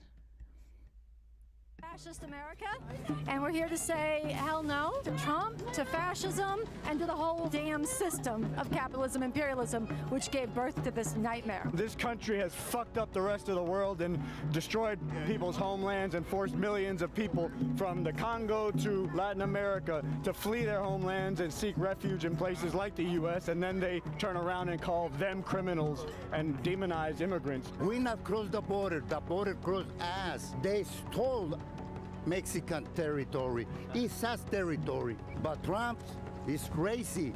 Yeah. Crazy motherfucker, though. They're coming in from prisons. They're coming in from jails. These aren't people. These are animals. If you listen to Trump, why is healthcare messed up? Immigrants. Why is there debt? Because of immigrants. Why do the police kill black people? Because of immigrants. Fentanyl crisis. Why is that? Because of immigrants. Everything. They're the scapegoats. They're sort of the spearhead for a whole fascist onslaught against people who are already most vulnerable and oppressed under this system. This whole system is illegitimate and rotten. Fascism, capitalism, imperialism. The U.S. enacting coups all over the world, backing reactionary governments, environmental destruction, people being forced out of their country because their environment is no longer livable. Donald Trump's mass deportations are underway. Como estamos viendo, el primer convoy de mexicanos deportados están llegando a Ciudad Juárez. Bien, hasta ahorita tengo salud, pero de mi familia no he sabido nada. In the name of humanity, we refuse to accept a fascist America. That's why we need revolution. We need a whole different system. A revolution is when millions rise up and defeat, dismantle, disarm the violent forces of this system. Actually overthrowing this system, building a whole new society, and doing so without turning into the people you just overthrew. What would be, I guess, the ideal society to you?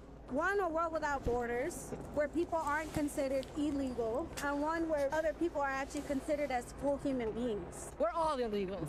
If this fascist regime calls you illegals, we're all illegals. So that's why we're here, is to go right to where people live and where they're most scared. Okay, cool. All right, what's up, you guys? We're here in MacArthur Park area, Los Angeles, California. Ningún ser humano es ilegal. What can you tell me about MacArthur Park? MacArthur Park is a neighborhood of mainly Central American, Mexican, immigrants, migrants that come here from all over the world. People, the hard people, workers, they got fear right now. Because they don't know what's going on in the first or whatever. They're waiting for that thing, and they fear to lose the family and everything. This is why we wanted to come here to call on them to say, New Year, no fear. A new year, no fear. Nuevo año sin miedo. Todos somos ilegales. Well, now's the time to stand up, not cowering in. I think there is a lot of fear right now given the presence of ICE amongst predominantly Latino communities, and I think fear can often keep us safe, but I mean it is valid to use fear as a way to find courage and to stand up against things that are inherently wrong, such as oppression and taking away our rights.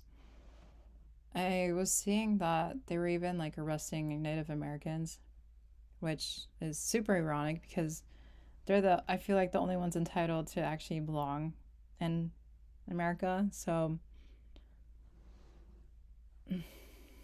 I am seriously concerned about where we're heading with Trump. In fear, not hiding in the shadows like Trump is telling people to do, but coming out and refusing to accept a fascist America. Immigration and customs enforcement operations reportedly underway in jurisdictions all across the nation. For somebody not from LA, how would you explain what MacArthur Park symbolizes? Yeah, MacArthur Park is like the absolute depths of like urban Los Angeles. Yeah, it looks like a scene from Tucker Carlson's Nightmares. Yeah, it's drugs, gangs, homelessness. I'm pretty sure there was hella dead bodies in the fucking lake. A body was found in MacArthur Park Lake. Unfortunately, nobody we talked to was surprised by the fact that there was a body found in the lake here. Colin, you are not going to MacArthur Park tonight. In fact, none of you are going to MacArthur Park tonight. I mean, when I first found out about the location, I was tripping out. You know what I mean? People are out here like hustling, and they're all about capitalism, I feel like. Yeah, it's almost like a hyper-capitalistic environment. It kind of reminds me of TJ. Yeah. Everybody's selling some shit where you got these fences rolled out with like everything under the sun. Hats, Jordans, toothpaste, t-shirts, fake IDs. We're almost in the epicenter of capitalism. Yeah. In a straightforward barter economy. Straight up. It's like a one-stop shop for everything. I think there's a lot of people who they find every kind of way they can to try to sell their goods on the street, and they face all kinds of harassment as well. But there's a hyper-consumerism and obsession that people have with getting more for yourself, because there's a very meaningless existence in this country of just get more for yourself, consume more, and it's also promoted in the culture everywhere. It's why some of the more famous artists are kind of drawn to the Trump fascism, is because of that whole hustler, get mine, fuck everybody else shit is very in sync with this Trump MAGA fascism. So look, this is a system that is very unlike any other capitalist country that has ever existed. This country lives like a big, fat, bloated parasite off of the people of the world, okay? And making a revolution in this country in a new world would not only be good for people who are suffering now here, but it would be a big weight lifted off of the backs of people all over the world. It's important to note that this march... I mean, I agree. I think... So, on a personal basis, I live in a frontline community. It's led by BIPOC, working class people. So Latinos and African Americans often work subcontracted work in factories within the city and neighboring cities. And these companies make millions and millions and millions off of the backs of working class Latinos and Black people. and we're lucky to be paid $15 or $16 an hour, and we don't have any benefits, and they can fire us whenever. So literally profit is built from the back of poor and working class BIPOC folk, and I do think there needs to be better solutions, better pay, better rights. These corporations need to be forced to care, forced to do the things that matter in life, which is like helping people have a good and dignified life. But and then in the sake of profit, are they ever going to do this voluntarily? I don't think so. March was organized by the New Revolutionary Communist Party, aka the Revcoms, a small political party founded in 1975 with numbers in the thousands. My name is Annie Day. I'm with the Revcoms, the Revolutionary Communists, the Revcom Corps for the Emancipation of Humanity. Their primary cause in organizing the rally was to protest deportations by ICE, something they see as an extension of capitalism itself. We're actually concerned with the masses of oppressed people, the people who are hungry for a different kind of world, the decent people who, even if they don't suffer from oppression, want to see an end to it. And that's who has to get mobilized, and we think we're in a rare time where that actual revolution is not just more urgent, but more possible. Their operational plan is to overthrow the U.S. government and do away with capitalism, while simultaneously granting sovereignty to all U.S. territories. Puerto Rico, independent day one. Other countries that this country has dominated independent day one. We might have to form another nation within the borders of what had been the United States in order to give national sovereignty to oppressed peoples, because, like, again, people have risen up repeatedly for liberation, even in Puerto Rico and everywhere, and they've had their heads cut off every time they lifted up, including directly by the U.S. The Revcoms are devout followers of a man named Bob Avakian, a communist theorist who cut his teeth in the... Yeah, I like what Faye said in the comments. She said, saw someone share something that quoted someone who said, live with the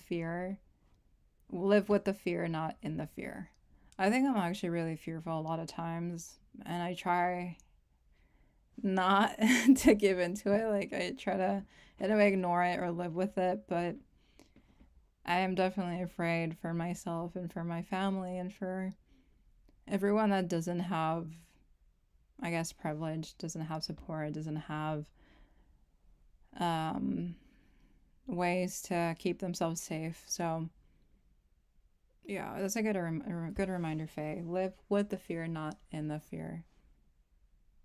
Yeah. Bay Area during the 1960s, a time in which political mobilization among the youth was at an all-time high. He came out of the 1960s. He was part of the upsurgence of that time, the revolutionary student movement against the Vietnam War. He was part of the free speech movement back in the day at Berkeley. He worked very closely with the Black Panther Party in their most revolutionary days.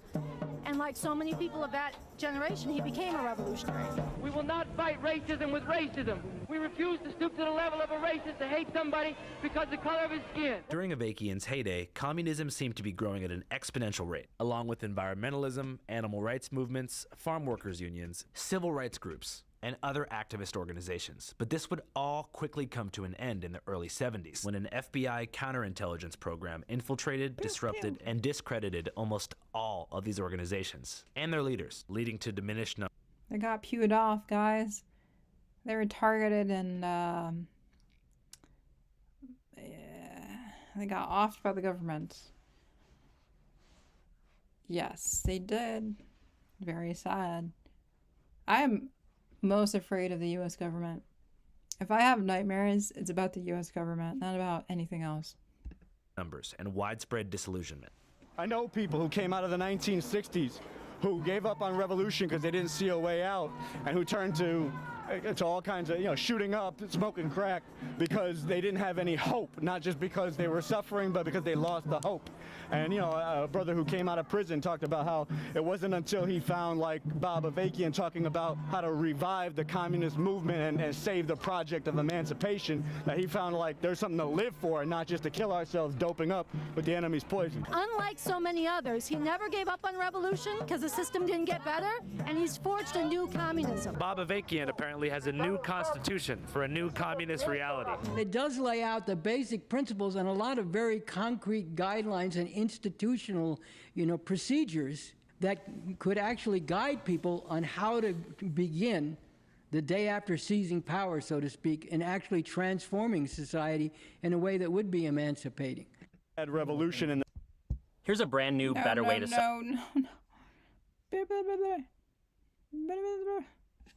Ad blocker. rise up against oppressors, but people, the part of the problem is that those revolutions constantly get reversed. You talk to people in this neighborhood, I don't know how many you have, but there are people who come from places that they had their hearts lifted from revolutionary struggles, where the revolutionaries then became the new gangsters that they were fleeing from. Yeah. Okay, so like it's not less inspiring that people rose up, but it's disheartening when people don't have a scientific understanding of why they.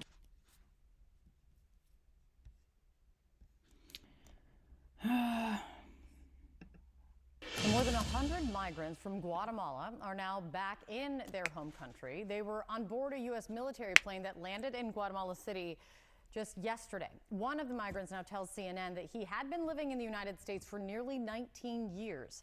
CNN's David Culver has exclusive new reporting from the tarmac when they arrived. Stepping off a commercial charter and onto Guatemala City's military tarmac, 124 migrants deported for illegally entering the U.S. Now, back home. They process past officials, including the country's vice president, and into a reception hall. Cookies and coffee await. One by one, they're called up to be officially documented. Now, that's a change from their status in the U.S. 10 años en los Estados Unidos. She lived 10 years in the U.S. in Alabama. She lived 10 years in Alabama and got deported. For what? For not being from the country? 10 years. She built so much of her life in Alabama. Just to be like, yo, we actually don't like you. You're a criminal. You're an animal. You are not necessary for America's Make America Great Again scheme. You, who have literally built your entire life in this country, are not part of the solution. Bye. That is so evil. I feel so bad for what they're going through. They don't deserve this. They really don't. No one deserves to be displaced like this. I feel like papers and this concept of land territory is all a concept. I understand we need it for the sake of like boundaries and cooperation and how we function as a society. But who is this helping? Displacement, who does it help? Like, it's not helping anyone except for the pockets of the wealthy. She did roofing, construction, and car repair while in the U.S. Here we meet Sara Torpotos. At 43, she says she carries a criminal record related to child endangerment. She was shopping at Walmart con tu nieto, no? Sí, con mi nieto. With her grandson, and she said he didn't have a car seat, and she was pulled over as she was leaving the Walmart by a police officer in Alabama. She went to jail for 2 months and was detained for 5 more months, she says, by immigration. She went to prison for 2 months? And then 5 more months she was held? That's 7 months. Oh my god, I would have gone crazy. I would have like punched some walls. 7 months for not having a seat for a kid in a car? They made it sound like she killed something. What is happening? Like, I get it, like she shouldn't have done that, but 7 months? Not justifiable. Immigration officials in Louisiana before being sent back here. She's actually grateful, thanking God for being back. Pero tú quieres regresar a los Estados Unidos? Do you want to go back to the U.S.? No, ya no. No. Ya no. Sara, seemingly uncomfortable though, speaking with us in what she's wearing. She's eager to get to her bag, which sits in a pile of plastic sacks and stapled shut. And as she heads into the bathroom to change, we meet Fidel Ambrosio. So how many years altogether did you live in the U.S.? Almost 19 years. 19 years? Yes. 19 years. I'm 27, bro. That's almost my entire life. My brother, he's 18. That's an entire life, bro.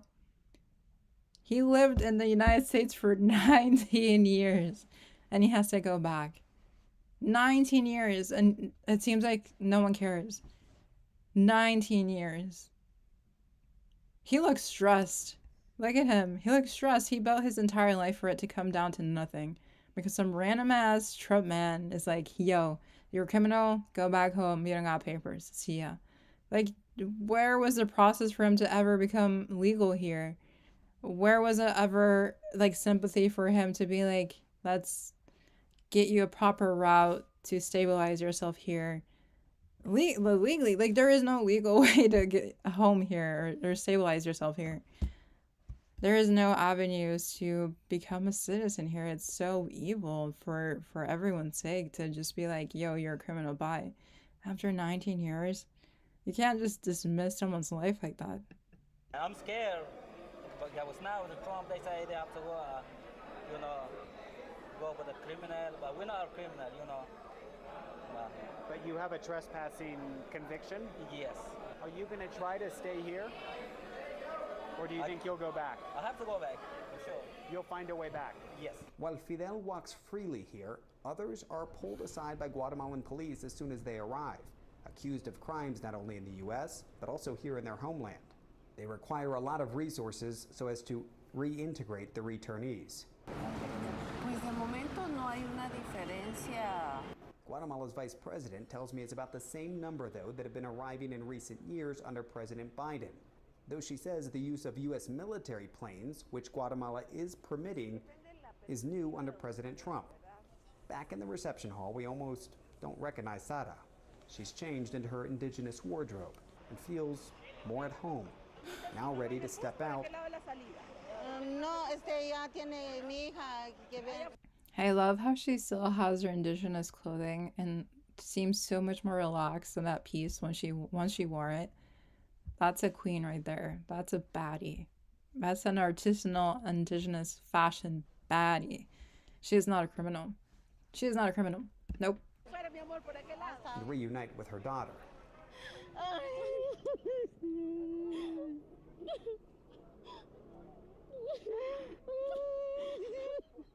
Obviously, there's a lot of emotion in that moment between Sara and her daughter, and I asked both of them if they have any interest for Sara to go back to the U.S. or for her daughter to go for the first time, and they were adamant. They do not want to go, and it seems that in many ways tends to echo what the Trump administration is hoping to put out there in their messaging from these deportations in part, and that How are they going to go back to the United States? Like, to cross illegally is a whole trek.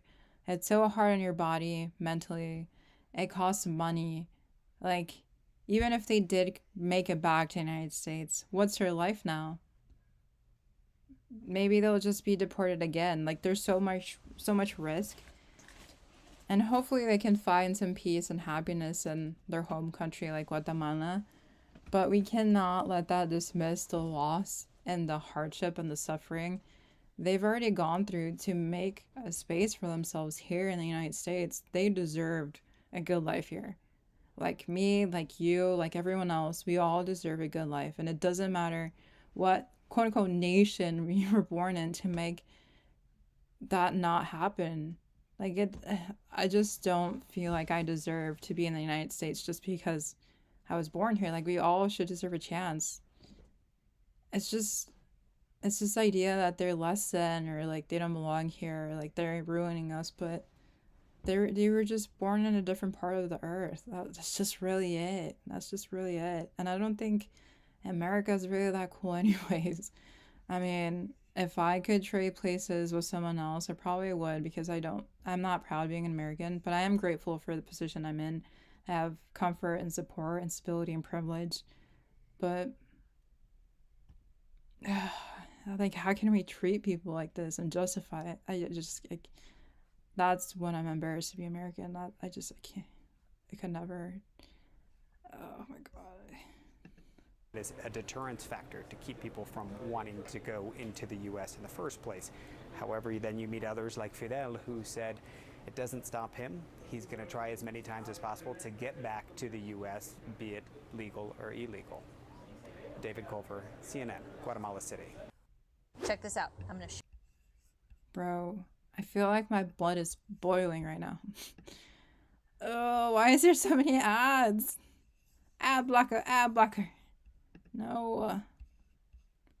to CNN. It was released by Homeland Security Secretary, the new Secretary, Kristi Noem, and it shows her presence at an immigration raid in New York City overnight. In her words, a criminal alien charged with kidnapping, assault, and burglary is now in custody. Again, she put out this video. With us now is former acting director of ICE, John Sandwig. Thank you so much for being with us. This video... Oh my God. Begin the hour with CNN's Priscilla Alvarez. Priscilla, are these raids still happening this morning? It sounds like this is ramping up as the days go on. I'm told by sources that this is going to be a multi-day operation that is going to happen across the United States. They're calling this enhanced enforcement operations. What does that mean? Well, this is going to be enhanced enforcement operations? No, stop it. Stop it. No. Go back to eating donuts. Oh my God. Faye is on it today. The people who come to our country and bring characteristics of their community is what adds value to your community. It's like removing all of the seasoning from the rice. Yeah, we don't need no more bland ass rice. Mexican rice is so good. We should try it. We should all try it. Like, without them, we would be so boring, too. Oh my gosh. Multiple agencies, not only ICE, but also Justice Department agencies who were given immigration authority last week. That includes, for example, DEA, ATF, the U.S. Marshals. They are all coming together to what the Trump officials are calling force multipliers. I spoke to White House Border Czar Tom Homan last night, and he told me that this was a, quote, game changer, and that the focus in Chicago, and again, it wasn't just enforcement action in Chicago, but that's where he was on the ground, was a, quote, criminal operation. So again, what we are seeing that is different in this scenario is that there are so many agencies that are coming together for this operation of arresting undocumented immigrants in the United States. Now, the numbers that Immigration and Customs They're like even targeting churches. Enforcement put out last night was nearly 1,000. So if we look at that as a day, well, in the last year, arrests hovered around 300 a day. So that would be higher, and they're expecting to ramp that up over time. I'm gonna go punch something. As far as where else we may see this, well, it can be in multiple cities across the United States, according to the sources I've been talking to. And while they are saying that this is to target public safety and national security threats, I feel like there's a very nasty racist rhetoric happening right now everywhere. There's like the DEI setbacks happening in a lot of different places, like Target, which I find very worrisome. Very worrisome. But I like how Costco is like, yeah, we're not gonna roll back on anything. So right now, some major companies are pushing back against anti-diversity, equity, and inclusion policy. This comes as President Donald Trump... Oh, I moved on from the immigration stuff because I felt like I was going to punch a wall if I kept seeing it. I'm so angry. I live in Chicago, and I feel so helpless right now. I'm just praying for everyone. But again, there's this racist rhetoric happening. And Mr. White Man Trump is over here pushing his agenda onto us, blaming us for the problems, as always.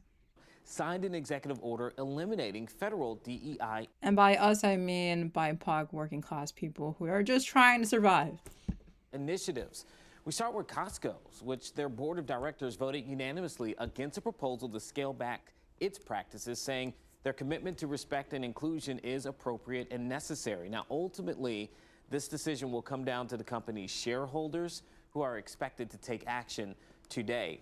Meanwhile, tech giant Microsoft and grocery chain Aldi are also holding firm on their DEI policies, an Aldi spokesperson emphasizing the importance of an inclusive culture for all employees and customers. But there are other companies, including Walmart, McDonald's, Amazon, and Meta. They've all said that they're rolling back their diversity goals since the months following the 2024 election. Update tonight before we go on breaking the news. Last night we told you about Twin Cities. I feel like the world is self-destructing. Where So right now, are we some major going? companies are What pushing is back happening? against anti-diversity, It's like the world is on equity, and fire. Stop talking, bro. What is happening? What is happening? There's an anti-boycott Target? Huh? Reporting live from Hyper Clubhouse in We Atlanta. gotta for Hype boycott Plus Target. News, I'm Symphony Thompson. In the midst of Donald Trump's first week in the office, the president has signed several new executive orders, including the rollback of DEI, diversity, equity, and inclusion programs. As a result, many companies have also pulled back their policies with this new change, causing outrage amongst the country. Target, Walmart, and Amazon are just a few of the billion-dollar companies taking this into practice, which has caused some to call for boycotting of these businesses. Tabitha Brown, whose products are sold at all three of these companies, would take to Instagram in order to address the controversy while asking people to consider the Black-owned businesses that do business with Target. In her video, Brown would acknowledge the right to boycott the businesses that are rolling back DEI programs, but would also ask to consider how boycotting would affect the Black-owned products sold at these places. If we all decide to boycott and be like, no, we're not spending no money at these organizations. Listen, I get it.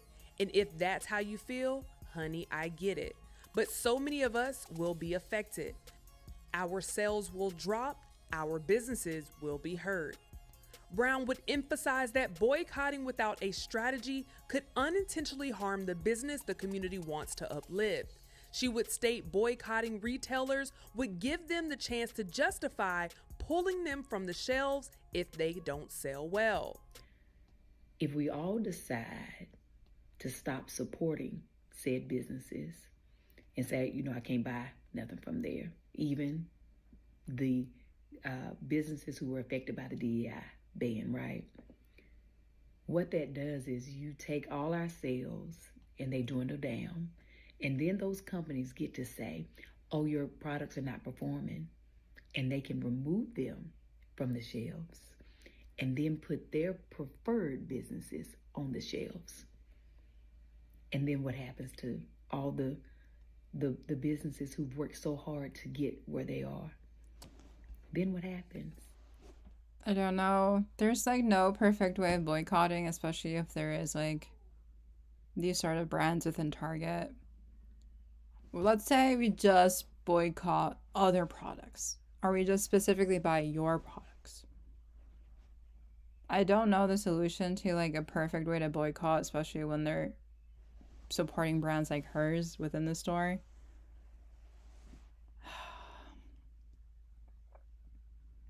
I don't even buy from Target.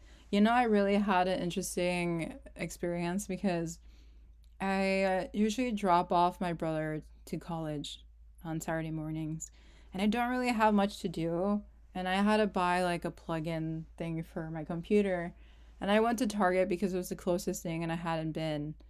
And then I like walk in, I'm looking around, I find the thing that I needed and it was cheaper there than anywhere else, so I just ended up buying it. But when I was checking out, there was a huge line, and what I noticed is that everyone was avoiding the African-American cashier, and I was just like standing there staring at everyone because I was just curious like what was happening. I was like where the baby kid section is, right in front of the lines, and I was like, wait, why is no one going to the African-American cashier? There's so much racism within the customers too. It's not just a business. Like everyone was acting like she was not open to check people out. And she literally had to yell out twice, like, hey, I'm open, you can step over. And people were still eloquent. So that was a very interesting experience. But I don't really buy from Target. I feel like they've always been very bougie. And it's like unnecessary to go there. Like they don't really sell food. They sell like snacks, and then they sell like housewares that makes your house look like it's from a bland magazine, which is not my vibe. Like if minimalism is your vibe, that's cool, but it's not my vibe. Faye says, I do follow a girl on Instagram who just got her products into Target. What if you buy the products directly from the creators? Yeah, that would be ideal. I wonder if she has a website. The person that's talking here, I wonder if she has a website. I think that's a good solution. Yeah. You work at a salon. I know people are very interesting to watch.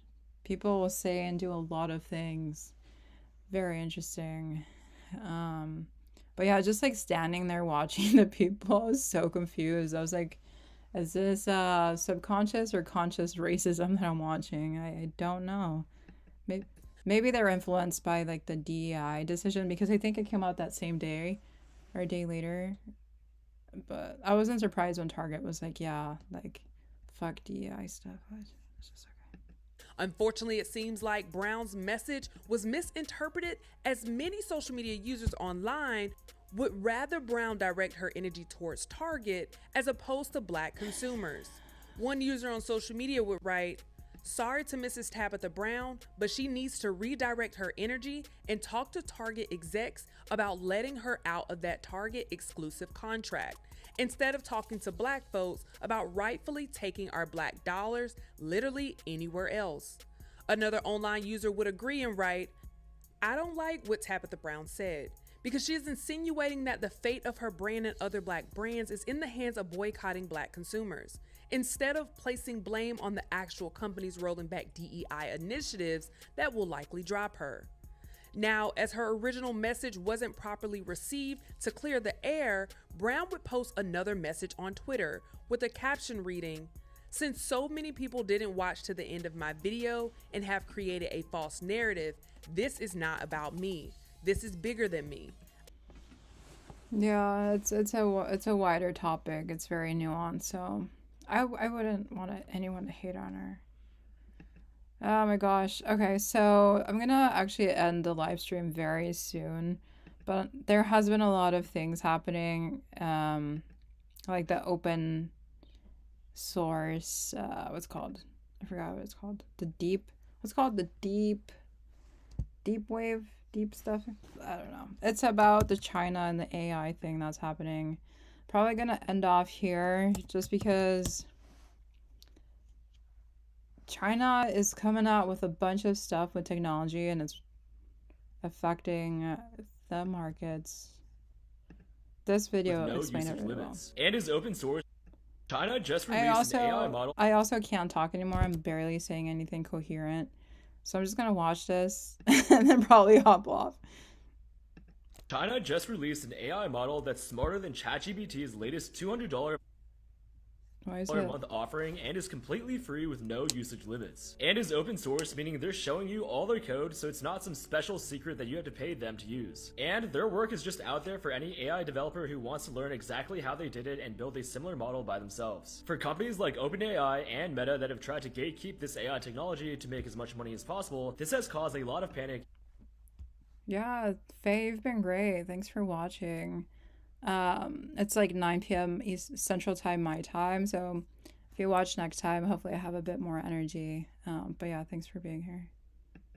Internal teams this week, and here's why. To start, China was able to build their entire AI model, DeepSeek, for just $6 million, which is less than the cost of the annual salary for just one Meta executive that's working on Meta's own AI model. This is a major step because it shows the world that creating an AI model is no longer a capability that's exclusively reserved for multinational American tech giants that have $1 billion sitting around. You can do so for just $6 million, which sounds like it's a lot, but it's a lot more accessible for smaller companies around the world or entrepreneurs in developing countries like India, Nigeria, or Mexico. Additionally, China showed that you could do this even without having access to the best NVIDIA chips available. This is huge for non-Americans going forward because Biden decided that a lot of non-Americans don't deserve to have access to NVIDIA's best chips anymore. If you aren't considered one of America's tier 1 friends on this map, then you're officially not in America's cool kids inner circle, and as punishment, you don't get access to the best chips. Well, as we all know, China is definitely not in this inner circle and instead is America's biggest rival on this map, with the heaviest restrictions. I just feel like with the open source release that they did, DeepSeek, I was calling it Deep Wave. Maybe it's like the whale thing. I think just to end this off, basically China created this open source system that's like OpenAI, but it's called DeepSeek, and it's very similar, and it allows everyone else to understand and delve into how they made it. Like, nothing is hidden, and it's a free version. And it's going to really cause this AI tech field to lose millions, because if the information is readily available for everyone, like, how are others going to gatekeep it and make money from it? So I think things with China are going to continue to be very interesting to see and how everything plays out. But I don't think America or the United States is going to be very happy with China. I think more anti-Chinese rhetoric and policies are going to happen. I think tariffs against them is definitely going to happen. I feel like there's going to be escalating issues around tech. It was no secret that President Trump is very influenced by tech people, and his inauguration had so many of he had the biggest tech leaders in his freaking circle. Like, well, like, what was that all about? But this move by China just really speaks volumes of, like, they're trying to step ahead and be the groundbreakers in a lot of things, and making things free can ruin the United States millions and millions of money and profit-driven goals. So I am worried about China more so than anything. I love my Chinese counterparts. I think they're my brothers and siblings. I got to know them on Red Note virtually, and I think they're cool. So I love my Chinese people, and I know Trump is really angry with them right now, but I don't care. I will continue using TikTok as well. They can steal my data. I consent to having my data still. No, I shouldn't say that. I shouldn't say this. No, never mind. I'm taking it too far. I don't want to get hacked. But I think this is a good step forward in, like, opening up a lot of, like, tech innovation that's not gatekept by tech leaders. So I'm just worried for my Chinese people, my Chinese brothers and sisters. So anyways, it's 9:14. This is the longest I've ever streamed ever in my life. It's, again, my, like, fourth ever stream. So yes, long live TikTok. I think that's where I was getting at. Long live TikTok. Long live China. Okay. Hopefully you enjoy the stream, and I will see you this upcoming Friday at what time?